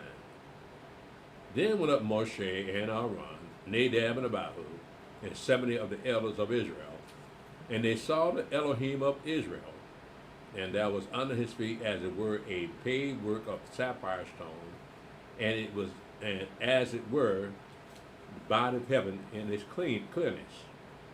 And upon the nobles of the children of Israel he laid not his hand. Also they saw Elohim and did eat and drink. This is what we would call a wedding feast. That wedding feast just so happened to be the Feast of Weeks. The time there, because about 3 months after they came out of Egypt. And so we're looking at, even though the Feast of Weeks hadn't been given to them yet, nevertheless, it's not coincidence that it just so happened that it came 7 weeks after they came out of Egypt. They came out of Egypt on the Feast of Unleavened Bread, right? So this is close to that Feast of Weeks, but it's still a wedding feast. But the strange thing about it said that they saw the God of Israel. How you gonna see the God of Israel? You can't see him, but what did they see? They saw an angel, right? But still, though, that's saying something in and of itself. Because look how they described it in verse 10. And they saw the Elohim of Israel, and there was under his feet, as it were, a paved work of a sapphire stone, and as it were, the body of heaven in his clearness. So this is an angel, but it's a very unusual angel. That he sat down with them, and he didn't kill them. Because you're not supposed to be sitting with a God. But our Father, that's the blessing that our Father had, that they actually sat down and ate with a heavenly being. And they lived to tell about it. That's a beautiful covenant Yahweh made with his people, with that blood, because blood is the life of all things. So that means that covenant is forever. Right. It's life. Yeah. Right? So it sealed it with life, so that it would always be there. Exodus 24, verse 13. No, verse 12. And Yahweh said unto Moshe, come up to me into the mount, and be there. And I will give thee tables of stone, and a law, and commandments which I have written, that thou mayest teach them. And Moshe rose up, and his minister Joshua, and Moshe went up into the mount of Elohim.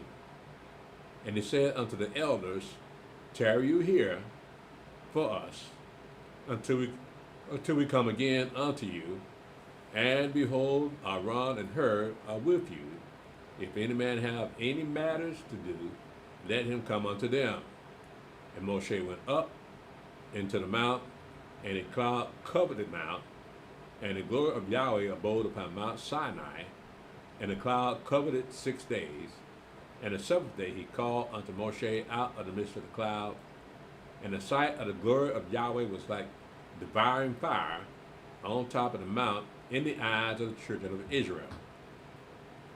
And Moshe went into the midst of the mount, and got him into the mount, got him up into the mount, and Moshe was in the mount 40 days and 40 nights. Now, you would think that after seeing all that, seeing how close Yahweh and Moshe were, Yahweh's only speaking to Moshe, that they would respect Moshe. No, what have you done for me lately? That's the attitude.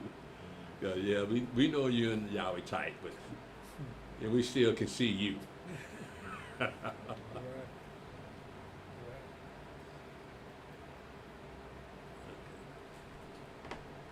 And Yahweh spake unto Moshe, saying, Exodus 25, verse 1. And Yahweh spake unto Moshe, saying, speak unto the children of Israel, that they bring me an offering. Of every man that giveth it willingly with his heart, he shall take my offering. And this is the offering which you shall take of them: gold and silver and brass, and blue and purple and scarlet, and fine linen and goat's hair, and ram skin dyed red, and antelope skins, and shittim wood, all for the light, spices for anointing oil, and sweet incense, onyx stones, the stone to be set in the ephod and in the breastplate. And let them make me a sanctuary, that I may dwell among them, according to all that I show thee, after the pattern of the tabernacle, and the pattern of all the instruments thereof, even so shall you make it. And they shall make an ark of shittim wood, 2 cubits and a half shall be the length thereof, and a cubit and a half the breadth thereof, and a cubit and a half the height thereof. And thou shalt overlay it with pure gold, within and without shalt thou overlay it, and shalt make upon it a crown of gold round about. And thou shalt cast 4 rings of gold for it, and put them in the 4 corners thereof, and 2 rings shall be in one side of it, and 2 rings in the other side of it. And thou shalt make staves of shittim wood, and overlay them with gold. And thou shalt put the staves into the rings by the sides of the ark, that the ark may be borne with them. And the staves shall be in the rings of the ark; they shall not be taken from it. And thou shalt put into the ark the testimony which I shall give thee. And thou shalt make a mercy seat of pure gold. 2 cubits and a half shall be the length thereof, and 1 cubit and a half the breadth thereof. And thou shalt make 2 cherubims of gold, of beaten work shall I make them in the 2 ends of the mercy seat. And make 1 cherub on the one side, on the one end, and the other cherub on the other end. Even of the mercy seat shall you make the cherubims on the 2 ends thereof. And the cherubim shall stretch forth their wings on high, and covering the mercy seat with their wings, and their faces shall look one to another. Toward the mercy seat shall the faces of the cherubims be. And thou shalt put the mercy seat above upon the ark, and in the ark thou shalt put the testimony that I shall give thee. And that I will meet with thee, and I will commune with thee from above the mercy seat, from between the 2 cherubims which are upon the ark of the testimony of all things which I will give thee in the commandment unto the children of Israel.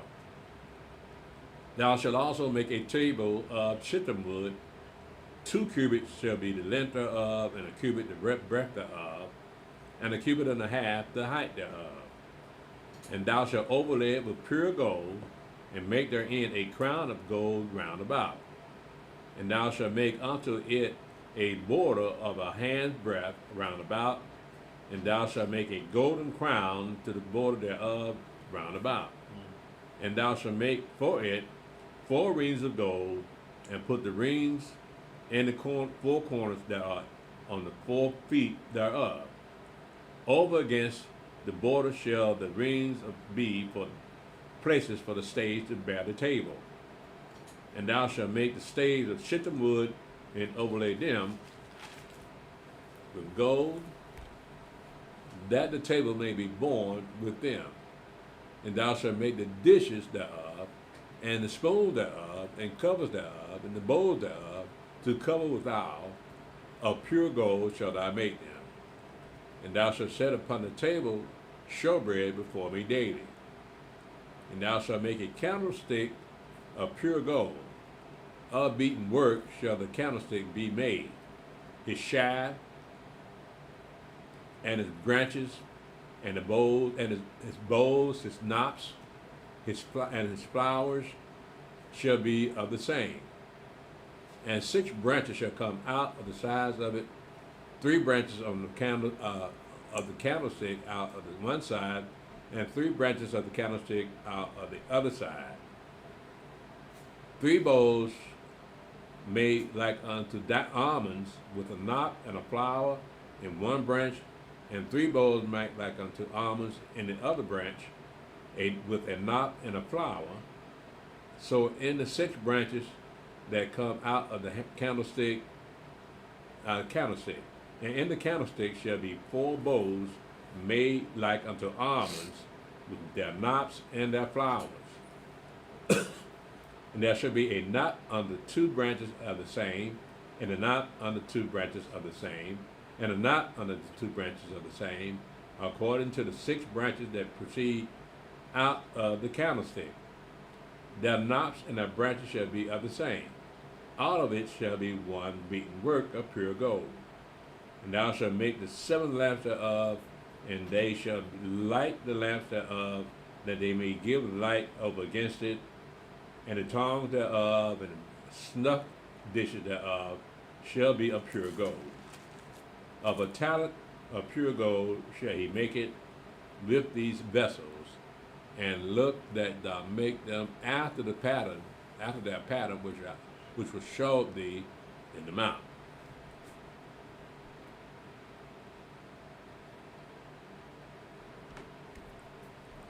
Moreover, Exodus 26 verse 1. Moreover, thou shalt make the tabernacle with 10 curtains of fine twined linen, and blue, and purple, and scarlet, with cherubims of cunning work shall thou make them. The length of one curtain shall be 28 cubits, and breadth of one, and the breadth of one curtain 4 cubits, and every one of the curtains shall have one measure. The 5 curtains shall be coupled together one to another, and other 5 curtains shall be coupled one to another. And thou shalt make loops of blue upon the edge of the one curtain from the selvage in the coupling, and likewise shalt thou make it in the uttermost edge of another curtain in the coupling of the second.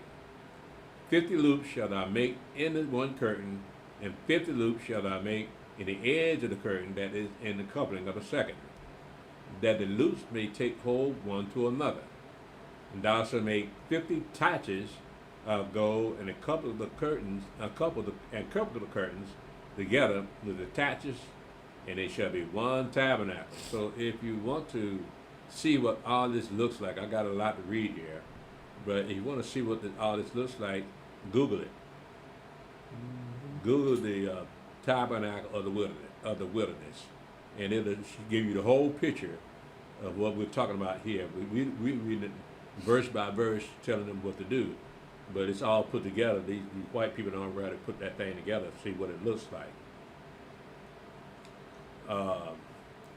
Exodus 26, verse 7. And thou shalt make curtains of goat's hair to be a covering upon the tabernacle. 11 curtains shalt thou make. The length of the one curtain shall be 30 cubits, and the breadth of one curtain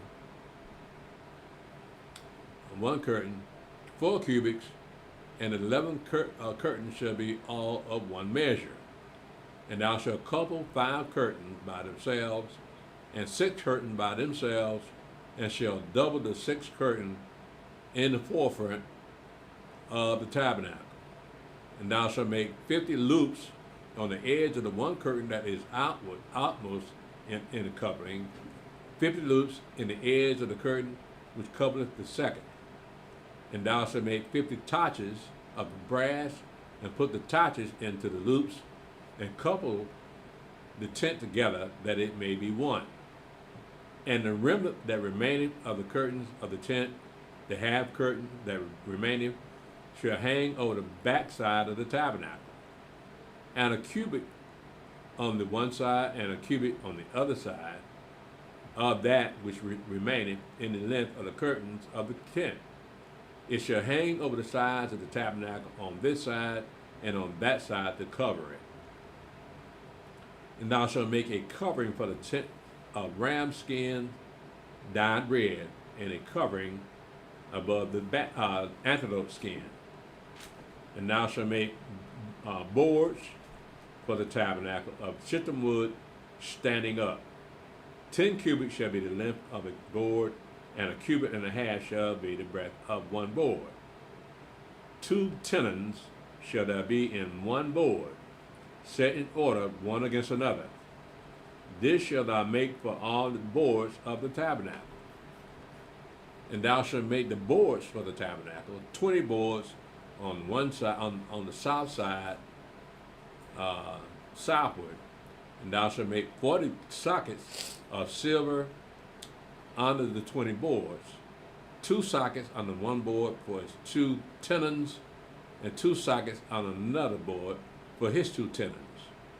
And for the second side of the tabernacle, on the north side there shall be 20 boards, and there are 40 sockets of silver, 2 sockets on the one board, and 2 sockets on another board. And for the sides of the tabernacle westward, thou shalt make 6 boards. And 2 boards shalt thou make for the corners of the tabernacle in the 2 sides. And they shall be coupled together beneath, and they shall be coupled together above the head of it unto one ring. Thus shall it be for them both. They shall be for the 2 corners. And they shall be 8 boards, and their sockets of silver, 16 sockets, 2 sockets on the one board, and 2 sockets on another board. And thou shalt make bars of shittim wood, 5 for the boards of the one side of the tabernacle, and 5 bars for the boards of the other side of the tabernacle, and 5 bars for the boards of the side of the tabernacle for the 2 sides westward. And the middle bar in the midst of the boards which shall reach from end to end. And thou shalt overlay the boards with gold, and make their rings of gold for places for the bars, and thou shalt overlay the bars with gold. And thou shalt rear up the tabernacle according to the fashion thereof, which is showed thee in the mount. And thou shalt make a veil of blue, and purple, and scarlet, and fine twined linen of finding work, with cherubims shall it be made. And thou shalt hang it upon 4 pillars of shittim wood, overlaid with gold. The hook shall be of gold, upon the 4 sockets of silver. And thou shalt hang up the veil under the torches, that thou mayest bring in thither within the veil the ark of the testimony, and the veil shall divide unto you, between the holy place and the most holy. And thou shalt put the mercy seat upon the ark of the testimony in the most holy place. And thou shalt set the table without the veil, and the candlestick over against the table on the side of the tabernacle toward the south, and thou shalt put the table on the north side. And thou shalt make a hanging for the door of the tent of blue and purple and scarlet and fine twined linen, wrought with needlework. And thou shalt make for the hanging 5 pillars of shittim wood, and overlay them with gold, and their hooks shall be of gold. And thou shalt cast 5 sockets of brass for them. Let's see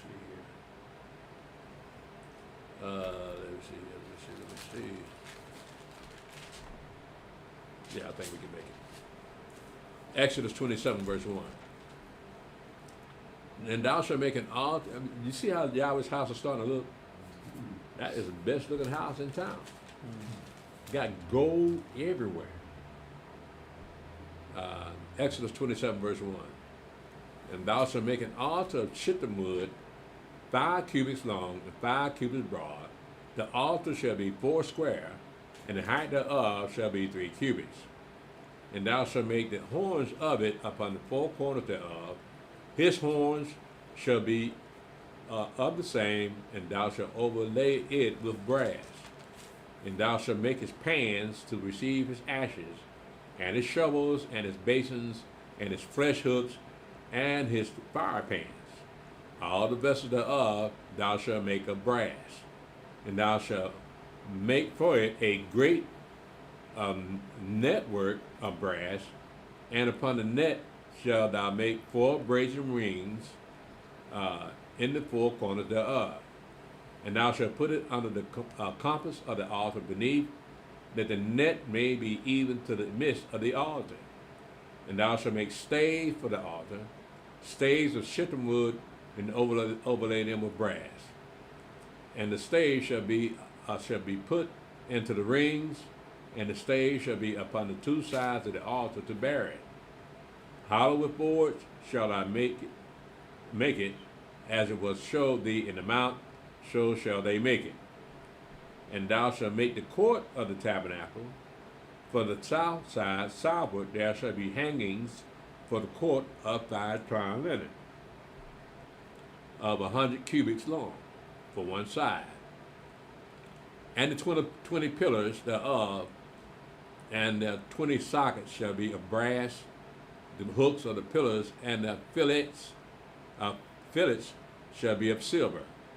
And likewise for the north side, in the length there shall be hangings of 100 cubits long, and its 20 pillars, and their 20 sockets of brass, the hooks of the pillars, and their fillets of silver. And for the breadth of the court on the west side shall be hangings of 50 cubits, their pillars 10, and their sockets 10. And the breadth of the court on the east side, eastward, shall be 50 cubits. And hanging of one side of the gate shall be 15 cubits, their pillars 3, and their sockets 3. And on the other side shall be hangings 15 cubits, their pillars 3, and their sockets 3. And for the gate of the court shall be a hanging of 20 cubits of blue and purple and scarlet and fine twined linen, wrought with needlework, and their pillars shall be 4, and their sockets 4. All the pillars round about the court shall be filled with silver. Their hooks shall be of silver, and their sockets of brass. The length of the court shall be 100 cubits, and the breadth 50 everywhere, and the height 5 cubits of fine twined linen, and their sockets of brass. All the vessels of the tabernacle, and all the service thereof, and all the pins thereof, and all the pins of the court shall be of brass. And thou shalt command the children of Israel that they bring thee pure olive oil, beaten for the light, to cause the lamp to burn always. In the tabernacle of the congregation without the veil, which is before the testimony, Aaron and his sons shall order it from evening to morning before Yahweh. It shall be a statute forever unto their generations, on behalf of the children of Israel. Let's see here. Yeah, I think I'll stop here. Do we have any questions before we dismiss? Now, what we're talking about is building Yahweh's house on earth. The creator of heaven and earth has a house on earth, and it's among only one people, the children of Israel. White people run around at that time.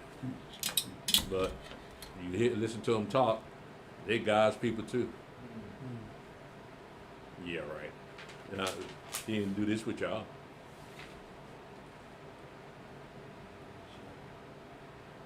Yahweh had angels representing him. When the last time y'all white people seen an angel? Unless you painted them.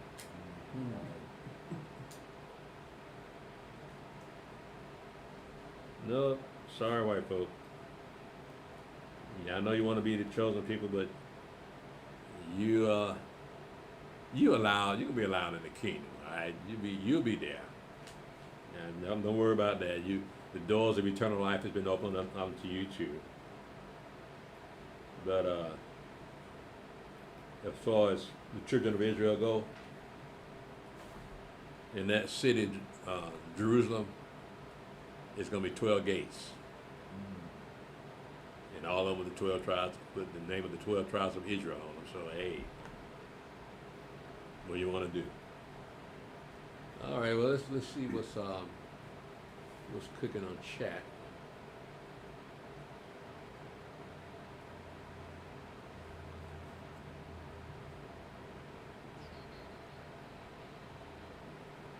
All right,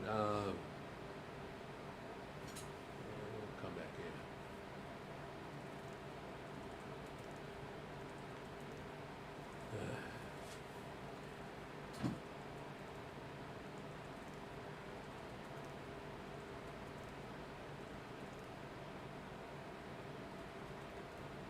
I have Elder Tobiah on Facebook. Shalom, Elder Tobiah. Shalom, Brother Mickey Anderson. Shalom, Morning Crisp. Shalom, Esher Yasharala. Shalom, Sister Neriah. Shalom, Maya Elder.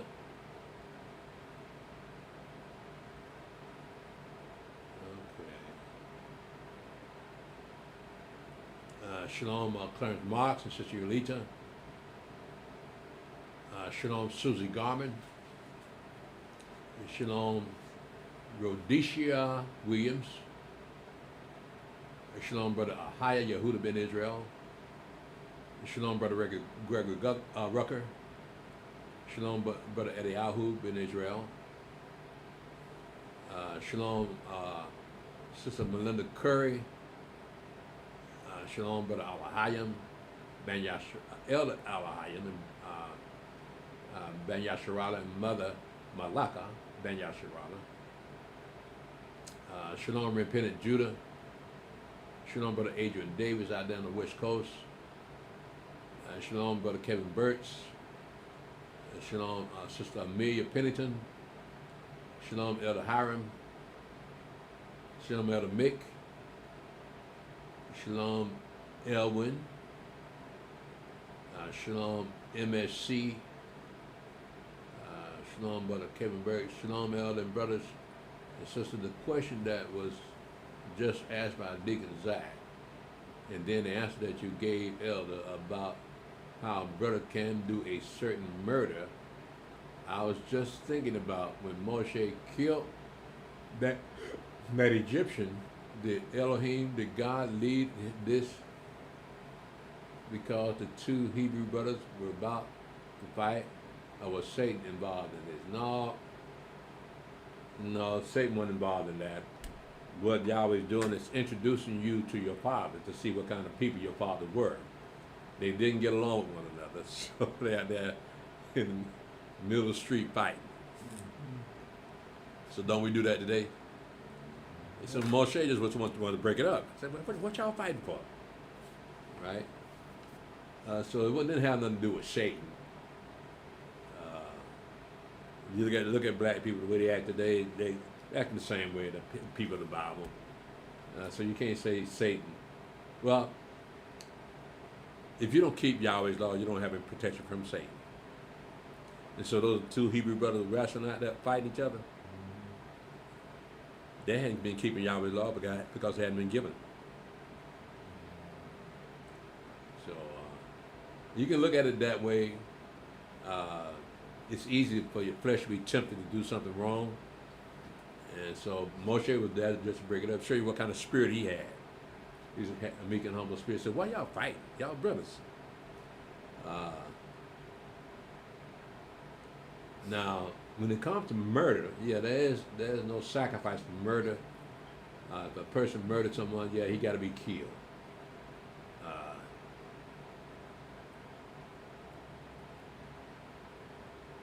I was just thinking about when Moshe killed that Egyptian. Well, if you look at the law concerning murder, it didn't mention anyone outside the children of Israel. So I'm not saying that you can go out and murder anybody else, but those laws are for the children of Israel. Thou shalt not commit any murder. It was just given to us. So Yahweh, now we look at that as the way Moshe killed that Egyptian. That was murder, because he looked one way and looked the other, make sure that nobody see him, and he killed him and buried him out there in the sand. So now, yeah, that was murder, but Yahweh hadn't given us law concerning murder to the people yet. And plus, it didn't matter what he was doing before Yahweh called him. It doesn't matter what anybody was doing before Yahweh called him. If he wants to, he ain't going to look at, well, I'm going to hold back from it because you killed somebody. Well, what makes you think Yahweh cared about them Egyptians? He just cared about his people. So, and besides that, that Egyptian that he killed might have been a firstborn. And so when you look at the last plague that Yahweh put on the Egyptians, they might have gonna die anyway. Let's see here.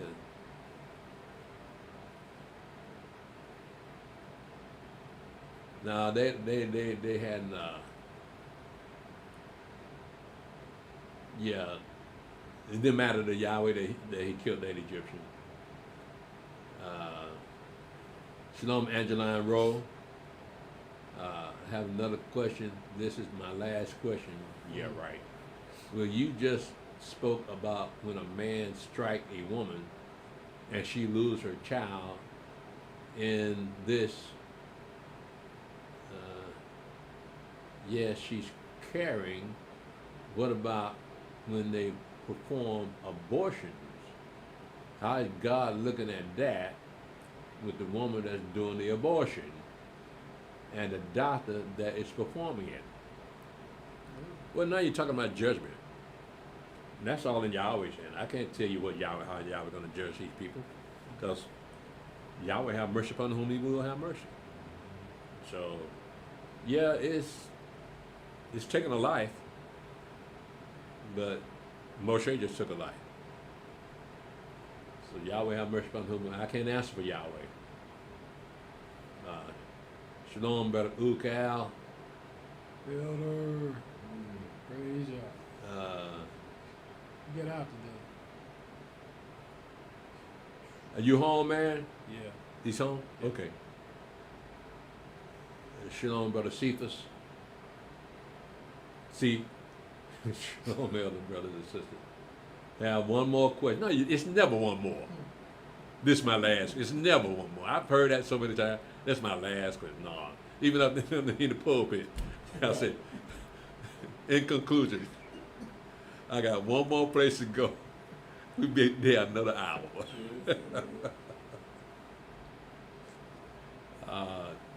That's just bothering me to ask the question is when a man is married to a woman, should they use birth control and condoms?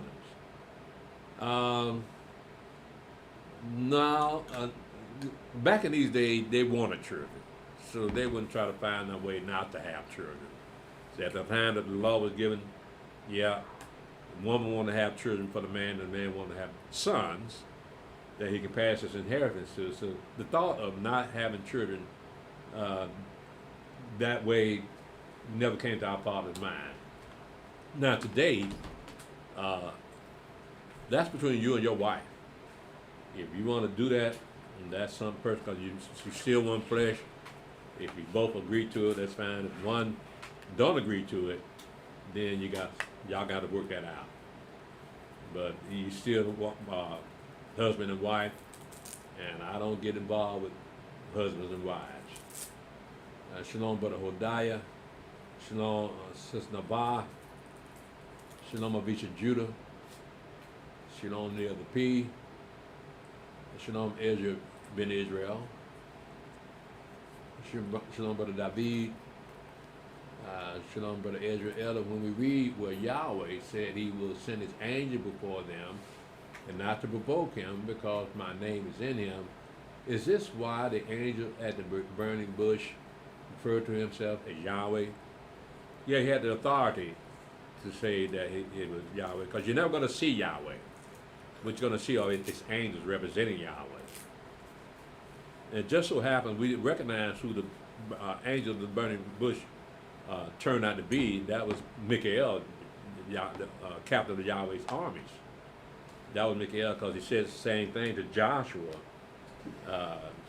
He told Moshe on Mount Horeb to take off your shoes because the ground you're standing on is holy ground. Well, he said that also in Joshua. And he said, I'm the captain of Yahweh's host. And so Joshua said, well, what can I do? What can your servant do for you? He said, first of all, take your shoes off, because the ground you're standing on is holy ground. And so that was, again, the angels have authority to say that they are Yahweh. Because you look at Exodus chapter 3, and Moshe said to the angel of the burning bush, when I go to the children of Israel and tell them that the God of their fathers came and have come unto us, what they're going to ask what his name is, right? And so the angel of the burning bush said to tell them, I am that I am, right? I am has sent you unto. So the angel was telling them that that's my name, right? But that was an angel saying that, because again, you're never going to see Yahweh. You're going to see who represents Yahweh. But yeah, that's who the angels. You got some angels that are more powerful than other angels, and so this is one of them. Shalom, Sister Rachel by Israel. Shalom, Tamika Woodears. Shalom, Brother Mickey Elder. When Yahshua went to Heidi's 1 Peter chapter 3 and 18 to 20, was that the same place like Abraham bosom, the two different sides, where the poor man was and where the rich man was? Because I don't think it was a lake of fire. And explain 1 Peter 4 and 6, a preacher was trying to talk like he went to the lake of fire to preach. And I thought he went to conquer death. and make the path to eternal life. Well, you got a lot of things up in there. That's 1 Peter chapter 3, verse 18 to verse 20.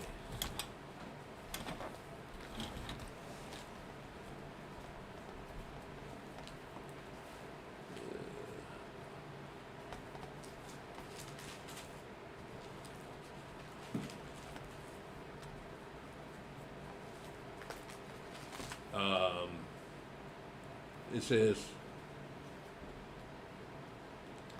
for the Mashiach also had once suffered for sins, the just for the unjust, that he might bring us to Elohim, being put to death in the flesh, but quickened by the Spirit, by which also he went and preached unto the spirits in prison, which sometimes were disobedient, when once the long suffering of Elohim waited in the days of Noah, while the ark was preparing, wherein few, that is, 8 souls were saved by water.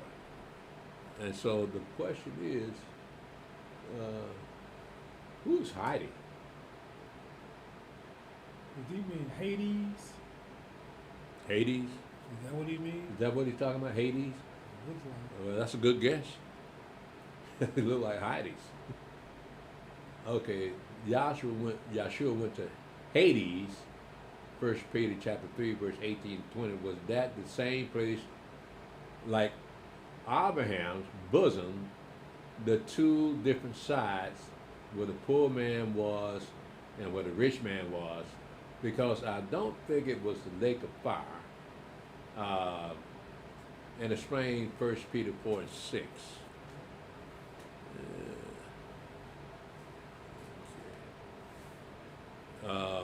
Now, let's get back to what you were saying here. 18 to 20, was that the lake of fire? Was that the same place like Abraham's bosom? The two different sides where the poor man was and where the rich man was. Because I don't think it was a lake of fire. Okay, yeah, and what we have in chapter 3, verse 18 to verse 20, that wasn't a lake of fire. And in Luke chapter 16,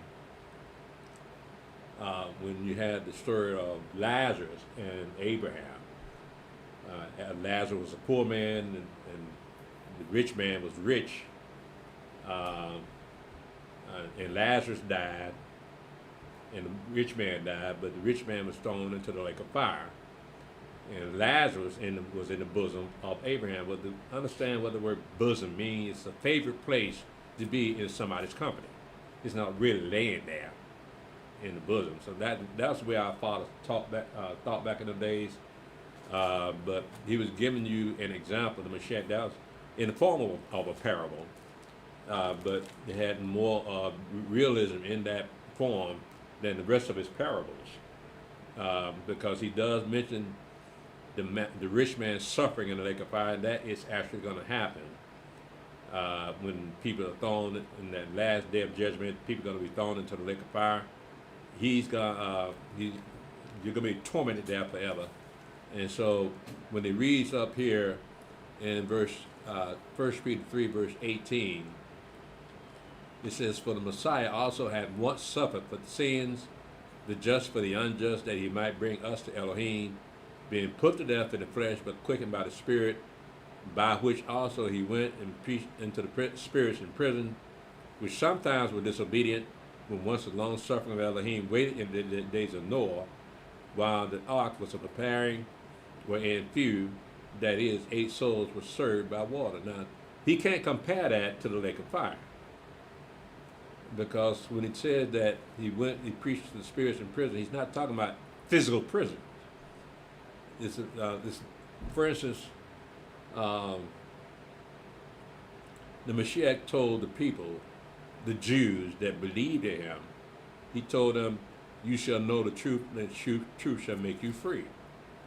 Well, these people don't know the truth, and so they're not free. So he's speaking to the spirits that are in prison. He's speaking to the spirits, not the people, but the spirits. Now, if you go up into Isaiah 42, look at what it says here.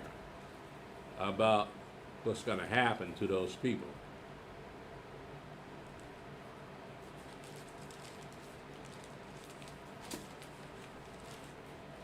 In Isaiah 42, look at what it says here. I'm going to read verse 1 to verse 7. Behold my servant whom I uphold, mine elect in whom my soul delighteth. I have put my spirit upon him. He shall bring forth judgment to the Gentiles. He shall not cry, nor lift up, nor cause his voice to be heard in the street. A bruised reed shall he not break, and the smoking flax shall he not quench. He shall bring forth judgment unto truth. He shall not fail, nor be discouraged, till he have set judgment in the earth, and the owl shall wait for his law.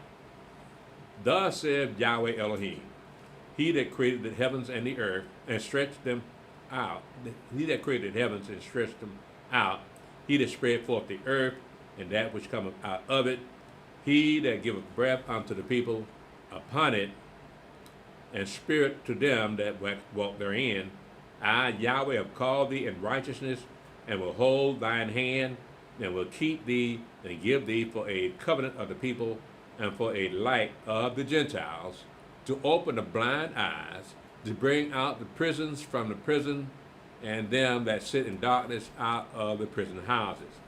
That is not only talking about a physical prison, but a spiritual prison, and one of the prisons that we have that have all of Yahweh's people in prison is Christianity. So that is taking the word prison to another level, because it says, and it says the same thing in verse 7 of Isaiah 42, to open the blind eyes, to bring out the prisoners from the prison, and them that sit in darkness out of the prison houses. Again, black people are in darkness because they don't know who they are. And so we go back to 1 Peter chapter 3 and read that verse again, verse 18 to verse 20. It says, for the Mashiach also have once suffered for sins, the just for the unjust, that he might bring us to Elohim, being put to death in the flesh, but quickened by the Spirit, by which also he went and preached unto the spirits in prison, not to the flesh, to the spirits, which sometimes were disobedient. Now that can't be the lake of fire, because it said they were sometimes disobedient. And so the people in the lake of fire, it's no hope for them. They've been disobedient. They broke Yahweh's law. So this is not talking about the lake of fire, which sometimes were disobedient when once the long suffering of Elohim waited in the days of Noah, while the ark was preparing, or in few, that is, 8 souls were saved by water. So it took 100 years to build that ark, and Yahweh was patient with mankind, but mankind would never repent. So he just saved Noah and his family. So we got the same thing here in 1 Peter chapter 3 and verse 20, which sometimes were disobedient when once the long suffering of Elohim waited in the days of Noah, while the ark was preparing, where in few that is 8 souls were saved by water. So those 3 verses don't have anything to do with the lake of fire. But the parable, I hate calling it a parable because it's more about truth than a parable, but it's spoken in a parable way, in the form of a parable. But that is the actual lake of fire there. And that rich man, you can't say that he was sometimes disobedient like we got here in 1 Peter chapter 3. So this man being obedient would not, because the law says to open up your hands wide to your poor brother. And this man ate and didn't get that Lazarus a crumb to eat in. And so, yeah, he thrown into the lake of fire. So you can't say he was sometimes disobedient. You know, Elder, he's, like he was saying, I heard this in the Christian church too, that when Christ died, he went to hell to preach to the people that's I guess, they say hell. Went to the grave, hell. And they use went to hell, actual hell. Yeah, and preached to, because they use 1 Peter 4 and 6. 4 and 6. For this cause was the gospel preached also to them that are dead, that they might be judged according to men in the flesh, but live according to the Elohim in the spirit. Didn't he mention that? Mm-hmm. Okay. Okay. Well, let's look at a couple of verses before that. In verse 3, it says, "For the time past of our life may suffice us to have wrought the will of the Gentiles when we walk in lasciviousness, lust, excess of wine, revelings and banquetings, and abominable idolatries, when they think it strange that you run not with them to the same excess of riot, speaking evil of you, who shall give account of to him that is ready to judge the quick and the dead. For this cause was the gospel preached also to them that are dead." Now, that the way the phrase of it is incorrect. Right? That's what's throwing people off. It says, "For this cause was the gospel preached also to them that are now dead." Okay, that was where that supposedly read, that they might be judged according to men in the flesh, but live according to the Elohim in the spirit. How can you judge somebody that's already dead? So he was speaking, the translator didn't translate it the way it should have been read. It said that are now dead. So they would preach these things while they were still alive, but now they're dead. So that was what that was talking about in 1 Peter chapter 4:6. A preacher was trying to talk like he went to the lake of fire to preach, and I thought he went to conquer death and make the path to eternal life. Yeah, well, that's a Christian preacher, so yeah, they don't know to do a little research on that particular verse. He didn't go to hell. Now, what did Mashiach going to hell for? It's unclean, eh? Yeah. That was okay. That was basically the last one, wasn't it? Yep. Shalom, brother Allah. Hayim, praise Yah. Okay, well, one more thing before we dismiss. We got some bad news today. One of our members has passed, Mother Hannah, by Israel, and our hearts are broken over it. In case some of you might be members of our congregation, you know who I'm talking about. So wish her family some condolences. And we don't know, like I say, she just passed today. We don't know what the funeral arrangement's going to be or what's going to happen from now on.